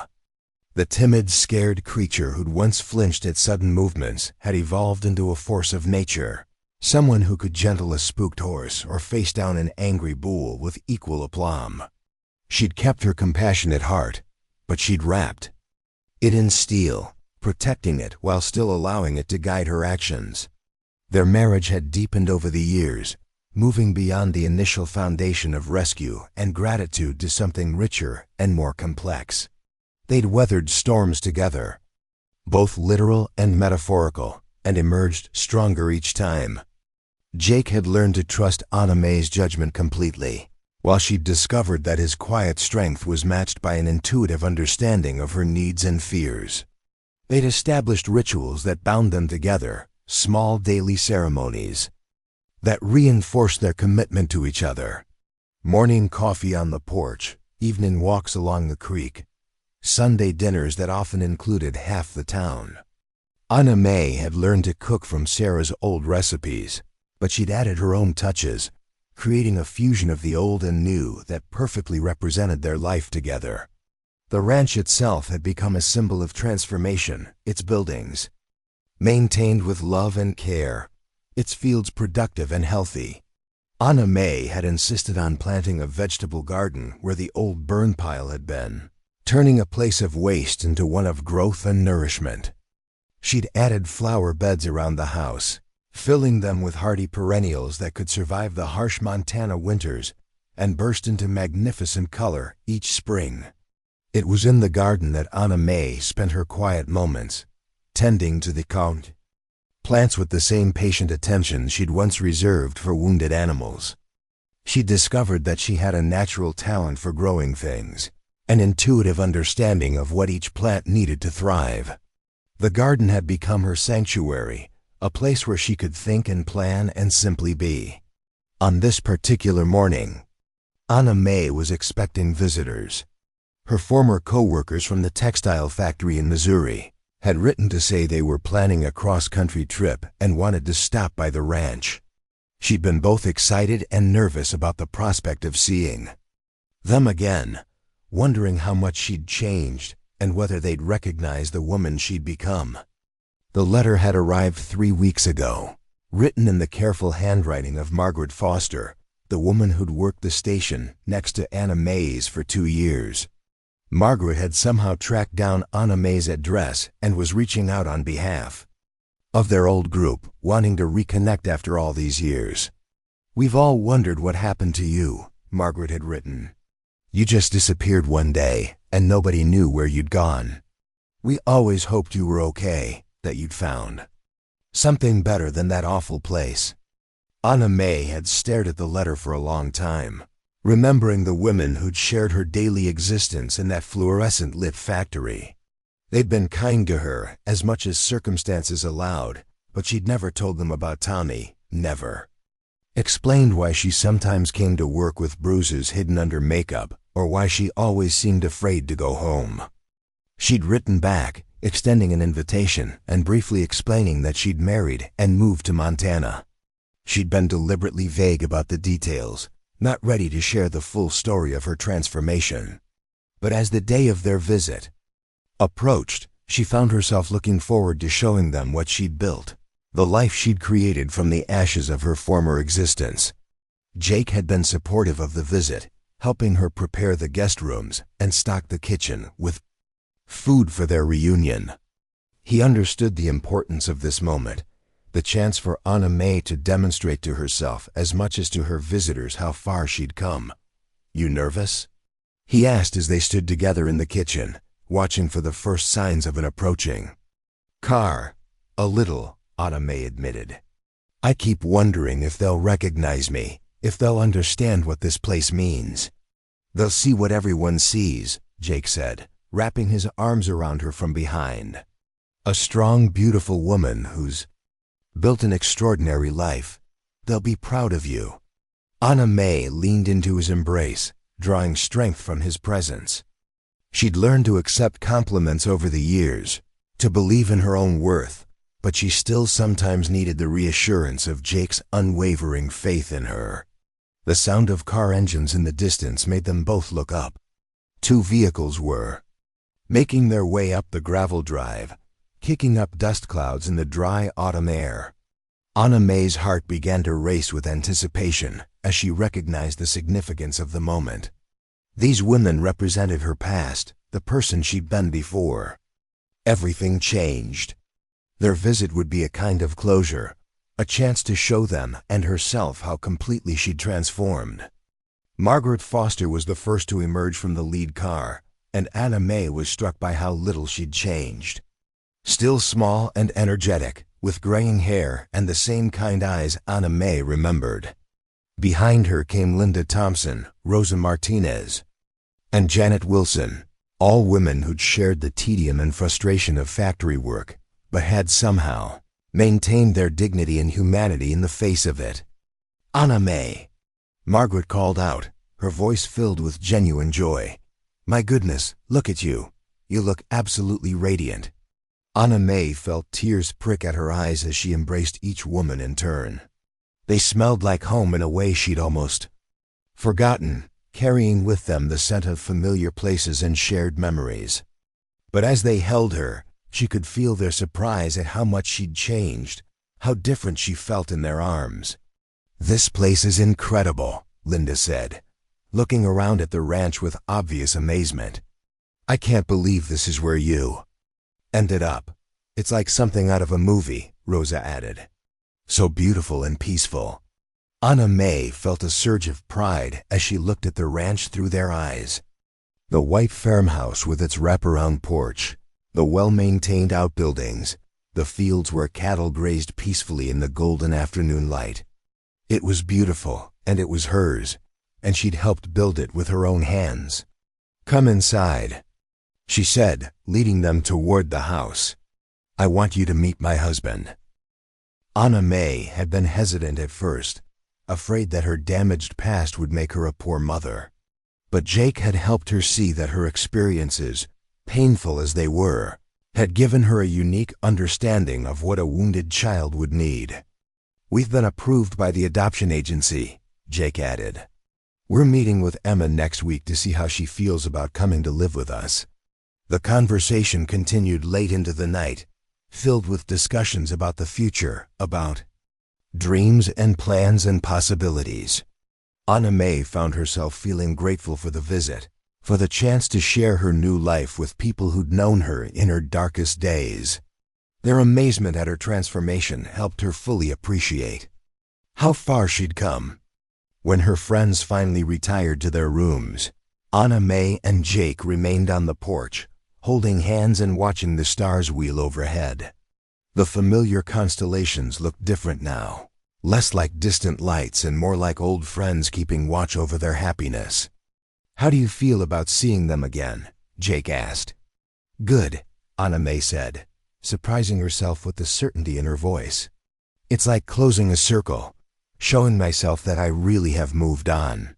They see the change in me, and that makes it real in a way it wasn't before." "You've come so far," Jake said, his voice full of admiration.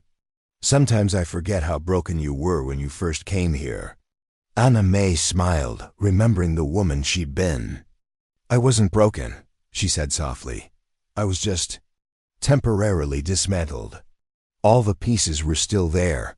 They just needed to be put back together in the right order." The next morning, Anna Mae woke to find her friends already up and preparing for their departure. They'd planned to stay longer, but something about the visit had shifted overnight. Anna Mae sensed that seeing her transformation had made them uncomfortable, had highlighted the limitations of their own lives in a way that was difficult to bear. "We should get going," Margaret said, avoiding Anna Mae's eyes. "We want to reach Denver before dark." Anna Mae felt a pang of sadness but didn't try to convince them to stay. She understood that her new life, wonderful as it was, served as a reminder of roads not taken, of courage not summoned. She couldn't expect them to celebrate her success when it highlighted their own sense of stagnation. She hugged each woman goodbye, pressing small gifts into their hands, homemade preserves and sachets of herbs from her garden. "Thank you for coming," she said sincerely. "Thank you for caring enough to find me." As their cars disappeared down the gravel drive, Anna Mae felt a complex mix of emotions. She was grateful for the visit, for the chance to demonstrate her transformation to herself as much as to them. But she was also sad to realize that her growth had created a distance between her and her past that might never be bridged. "You okay?" Jake asked, joining her on the porch. "I'm fine," Anna Mae said, and she meant it. "I think I needed to see them, to understand how much I've changed. But I also realize that I can't go back, not even to visit. This is my life now, and I'm exactly where I belong." That afternoon, they drove to the county children's home to meet Emma, the little girl who might become their daughter. Anna Mae felt nervous as they walked through the institutional hallways, remembering her own brief stint in foster care after her mother's death. But when they entered the common room and saw Emma sitting alone in a corner, reading a book with fierce concentration, Anna Mae felt her heart expand with instant love. Emma was small for her age, with dark hair and solemn brown eyes that seemed to hold too much knowledge for someone so young. She looked up when they approached, and Anna Mae saw something in her expression that she recognized, a wariness that came from having been disappointed too many times. "Hello, Emma," Anna Mae said, kneeling down to the child's level. "I'm Anna Mae, and this is Jake. We've been hoping to meet you." Emma studied them both with the careful assessment of a child who'd learned to be suspicious of adult promises. "Are you the people who want to adopt me? We'd like to get to know you first," Anna Mae said gently, "to see if you think you might like to come live with us on our ranch." "I've never seen a real ranch," Emma said, her voice carefully neutral. "Is it like in the movies?" "Better," Jake said, settling into a chair nearby. "We've got horses, and cattle and chickens, and a dog named Copper who's been waiting for someone to play with." Over the next hour, Anna Mae and Jake talked with Emma about the ranch, about what her life would be like if she chose to join their family. They were careful not to make promises they couldn't keep, but they painted a picture of stability and love that made Emma's eyes brighten with cautious hope. "Can I think about it?" Emma asked finally. "Of course," Anna Mae said. "This is a big decision, and you should take all the time you need." As they prepared to leave, Emma tugged on Anna Mae's sleeve. "Can I ask you something?" "Anything." "Do you promise you won't change your mind? That you won't decide I'm too much trouble and send me back?" Anna Mae felt her heart break a little at the question, understanding the fear behind it. "Emma," she said, taking the child's hands in hers, "I promise you that if you choose to come live with us, it will be forever. No matter what happens, no matter how hard things get, you'll always have a home with us." Emma nodded solemnly, and Anna Mae could see the wheels turning in her mind, weighing the risk of hope against the safety of isolation. It was a calculation Anna Mae knew well, one she'd made herself not so long ago. On the drive home, Jake and Anna Mae talked about the meeting, about the challenges and joys of raising a child who'd been through trauma. They both felt a connection to Emma, a sense that she belonged with them just as surely as Anna Mae had. Belonged on the ranch. "She's going to say yes," Jake said confidently. "I could see it in her eyes. She wants to trust us. She just needs time to work up the courage." Anna Mae hoped he was right. She'd seen something of herself in Emma's careful composure, in the way she held herself ready to flee at the first sign of danger. But she'd also seen a spark of hope that reminded her of her own journey from despair to joy. 3 days later, the phone rang. It was the social worker, calling to say that Emma had made her decision. She wanted to come live at Broken Creek Ranch to try being part of the Miller family. Anna Mae felt tears of joy streaming down her face as she hung up the phone. She'd been given so much, had received such abundance from life, and now she had the chance to pass it on to someone who needed it as desperately as she once had. The day Emma arrived at the ranch, Anna Mae felt the same sense of completion she'd experienced on her wedding day. Their family was whole now, bound together not by blood, but by choice, by the decision to love and be loved despite the risks. Emma was shy at first, overwhelmed by the space and freedom of ranch life. But gradually she began to bloom, just as Anna Mae had. She learned to ride horses, to care for the animals, to find peace in the rhythm of rural life. Most importantly, she learned to trust, to believe that this time, the adults in her life would keep their promises. Watching Emma's transformation, Anna Mae was struck by the circular nature of healing.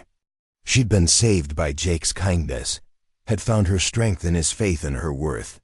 Now she was passing that gift forward, offering Emma the same unconditional love and support that had made her own recovery possible. Years passed, and Emma grew from a wary child into a confident young woman. She thrived in the atmosphere of the ranch, excelled in school, and became a beloved member of the Redwood Falls community. On her 18th birthday, she stood before the assembled town and delivered a speech that brought tears to every eye. "I want to thank my parents," she said, her voice strong and clear, "for showing me that family isn't about blood, it's about choice. For teaching me that love isn't something you earn, it's something you deserve simply by being human. For proving to me that broken things can be mended, and that sometimes the mended places are stronger than the original." Anna Mae sat in the audience, her heart swelling with pride and love. She thought about the journey that had brought her to this moment, the long road from despair to fulfillment. She'd started with nothing, had been broken down to her essential elements, and had somehow managed to rebuild herself into something stronger and more beautiful than she'd ever imagined possible. The ranch continued to thrive, becoming a model for sustainable agriculture and a refuge for anyone who needed a fresh start. Anna Mae and Jake hired veterans dealing with PTSD, women fleeing abusive relationships, and young people aging out of foster care. They created a community of healing, a place where broken souls could find the space and support they needed to become whole again. Anna Mae's story became legendary in the area, though she never sought the spotlight. People would point her out to visitors, telling them about the woman who'd arrived with nothing and built an empire through sheer determination and love. But Anna Mae knew the truth was more complex than that. She'd succeeded not through her own strength alone, but through the network of support that had surrounded her, the community that had embraced her, and the love that had sustained her through Cowboy. The darkest times. On quiet evenings when the work was done and the ranch was peaceful, Anna Mae would sit on the porch with Jake and Emma, watching the sunset paint the Montana sky in brilliant colors. She'd think about the woman she'd been, the one who'd nearly given up hope behind that fence post so many years ago. That woman couldn't have imagined the life Anna Mae now lived, couldn't have dreamed of the happiness and fulfillment that had grown from such desperate beginnings. "Tell me again about the night you met Dad," Emma would sometimes ask, and Anna Mae would recount the story of the blizzard, the coffee, the blanket that had saved her life. "I was so scared," Anna Mae would say. "I thought I was going to die. Alone, that nobody would ever know I'd existed. But your father saw something in me worth saving, even when I couldn't see it myself." "What did he see?" Emma would ask. "Potential," Anna Mae would answer. "He saw the woman I could become, not the broken thing I was. He saw my future when I couldn't see past the next day."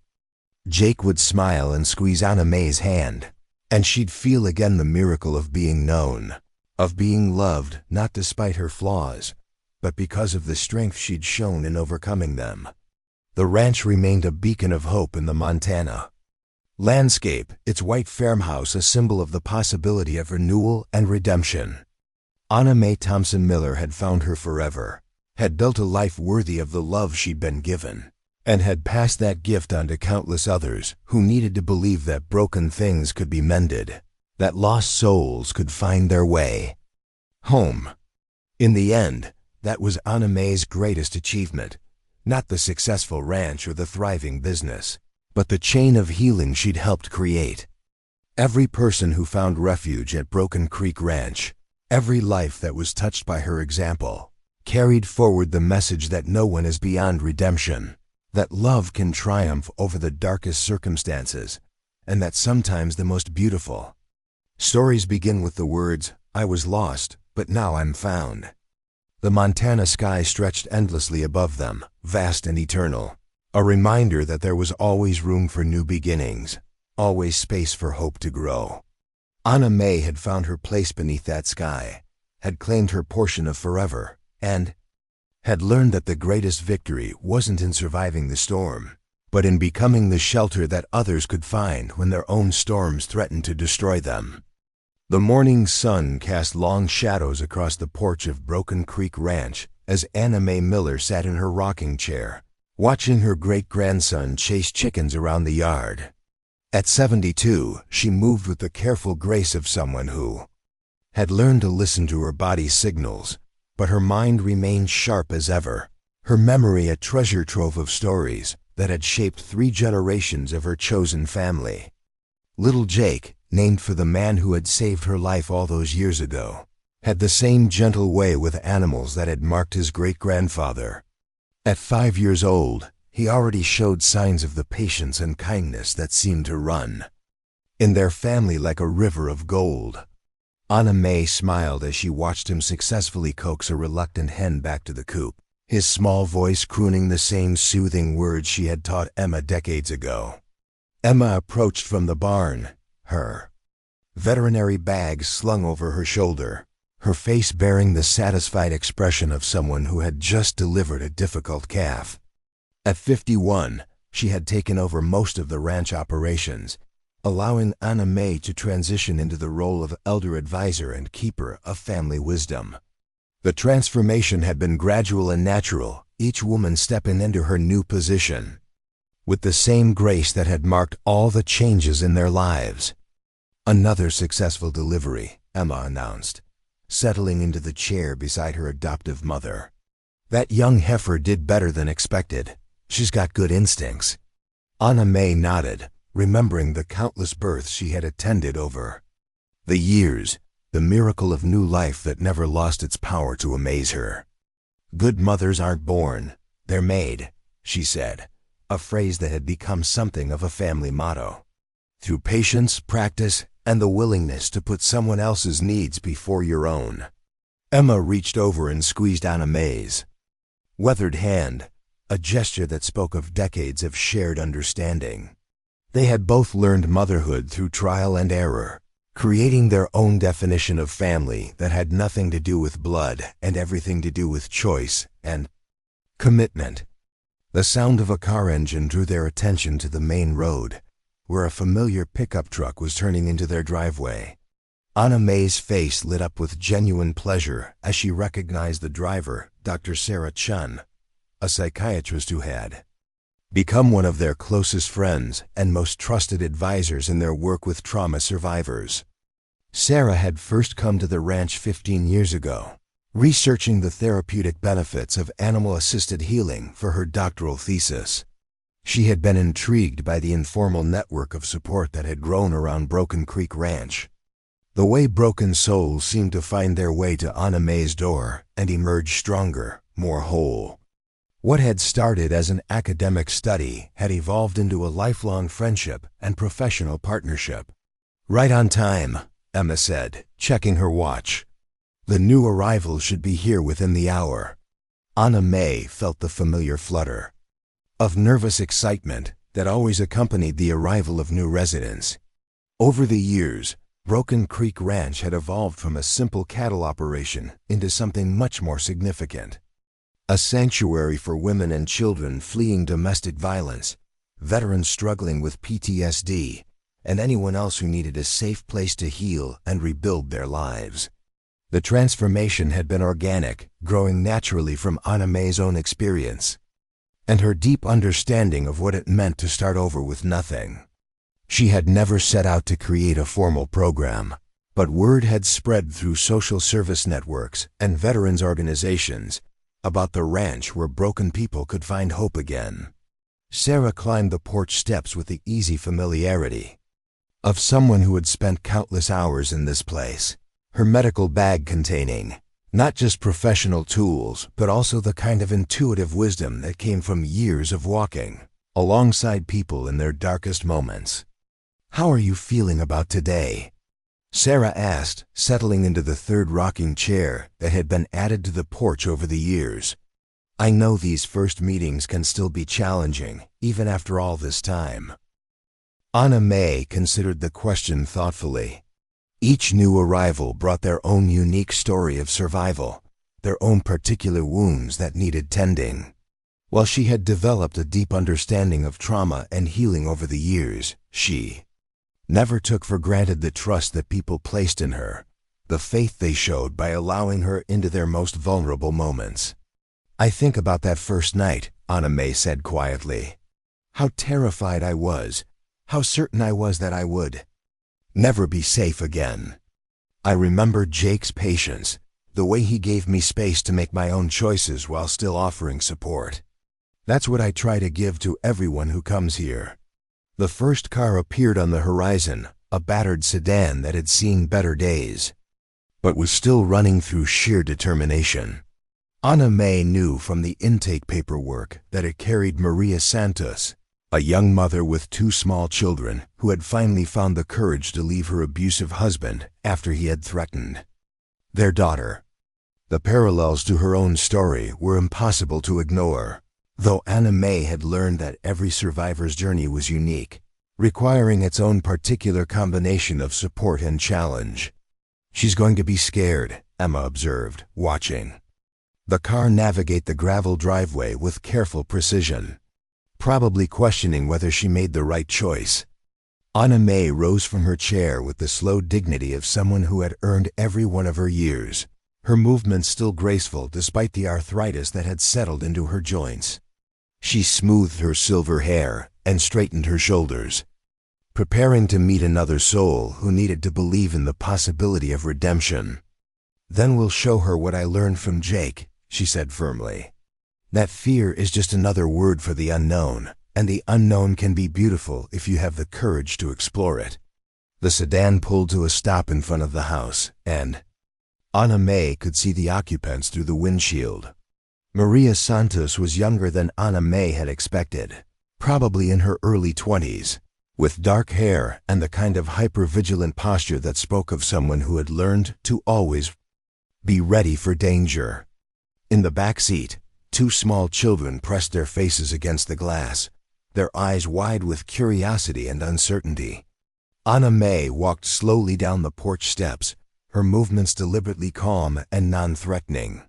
She had learned over the years that survivors of domestic violence often needed time to trust, that sudden movements or loud voices could trigger memories of trauma. Her approach was always gentle, always respectful of the invisible boundaries that protected wounded souls. "Maria," she said softly, stopping a respectful distance from the car. "I'm Anna Mae Miller. Welcome to Broken Creek Ranch." The car door opened hesitantly, and Maria emerged like a deer stepping into an open meadow, every muscle tensed for flight. She was small and delicate, with bruises on her arms that she tried to hide beneath long sleeves, and eyes that held the same haunted quality Anna Mae remembered from her own mirror decades ago. "Mrs. Miller," Maria said, her voice barely above a whisper, "thank you for letting us come. I know this is a lot to ask, and I promise we won't be any trouble." Anna Mae felt her heart break a little at the familiar words, the automatic assumption that she was somehow imposing on their kindness.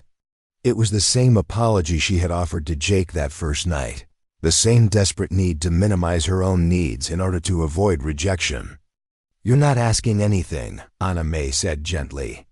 "You're accepting help, and that takes more courage than most people ever have to show. This is your home now, for as long as you need it to be." The children emerged from the back seat with the natural resilience of youth, their initial wariness giving way to excitement as they spotted the animals scattered around the property. The older child, a girl of perhaps 6, tugged on her mother's sleeve and pointed toward the pasture where horses grazed in the afternoon sun. "Mama, can we pet the horses?" she asked, her voice filled with the kind of wonder that had been missing from her life for too long. Anna Mae smiled, remembering Emma's first reaction to the ranch animals, the way they had served as a bridge between fear and trust. "In a little while," she said. "First, let's get you settled in your room, and then we'll introduce you to all the animals properly." As they walked toward the house, Anna Mae caught Maria's eye and saw the question that every new arrival carried. "Is this real? Can I actually be safe here?" It was a question that could only be answered through time and consistency, through the gradual demonstration that some places in the world truly were sanctuaries. "I know this is overwhelming," Anna Mae said as they climbed the porch steps. "I know you're probably wondering if you made the right choice, if you can trust us, if this is really as safe as it seems. Those are all reasonable questions, and you don't have to have the answers right now." Maria nodded, tears gathering in her eyes. "I just want my children to be safe. I want them to have the childhood I never had." Anna Mae stopped and turned to face Maria directly, her expression serious but kind. "Then you've come to the right place. This ranch has been home to dozens of women and children over the years, and every single one of them has found their way to safety and healing. It's not always easy, and it's not always fast, but it's always possible." They spent the rest of the afternoon getting Maria and her children settled into their room, a comfortable space that had been specifically designed to feel homey rather than institutional. Anna Mae had learned that healing required dignity, that people needed to feel like guests rather than charity cases. Every detail of the ranch had been planned with that principle in mind, from the individual bedrooms to the communal kitchen where residents could cook their own meals. As evening approached, Anna Mae found herself back on the porch, watching the sun set over the mountains that had witnessed so many transformations over the years. Maria sat beside her, her children playing quietly in the yard under Emma's watchful eye, and for the first time since her arrival, she seemed to be breathing normally. "How do you do it?" Maria asked suddenly. "How do you help so many people without getting overwhelmed by all the pain?" Anna Mae considered the question carefully. It was one she had been asked many times over the years, by researchers and social workers and other survivors, who wondered how she had managed to create something so healing from her own trauma. "I remember," she said finally.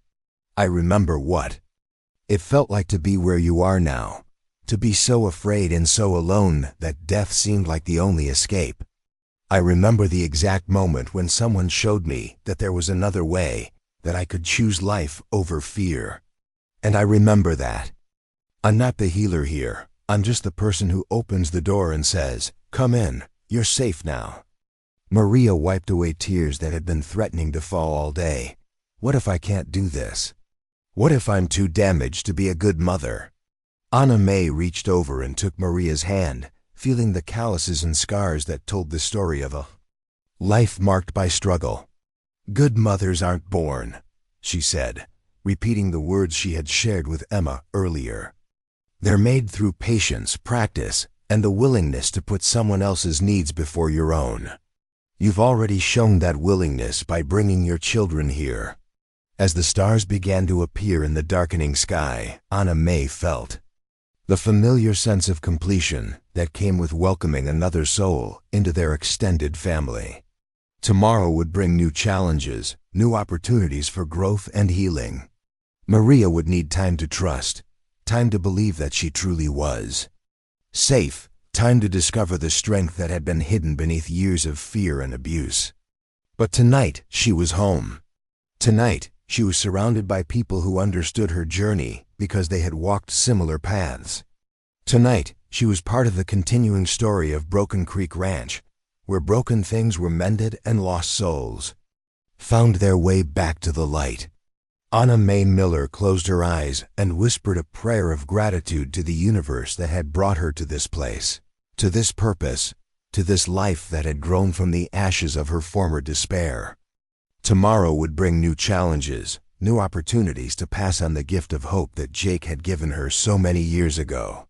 The cowboy who had whispered "stay forever" was gone now, but his legacy lived on in every soul who found healing at Broken Creek Ranch, in every child who learned that home was not a place but a feeling, in every woman who discovered that her story was far from over.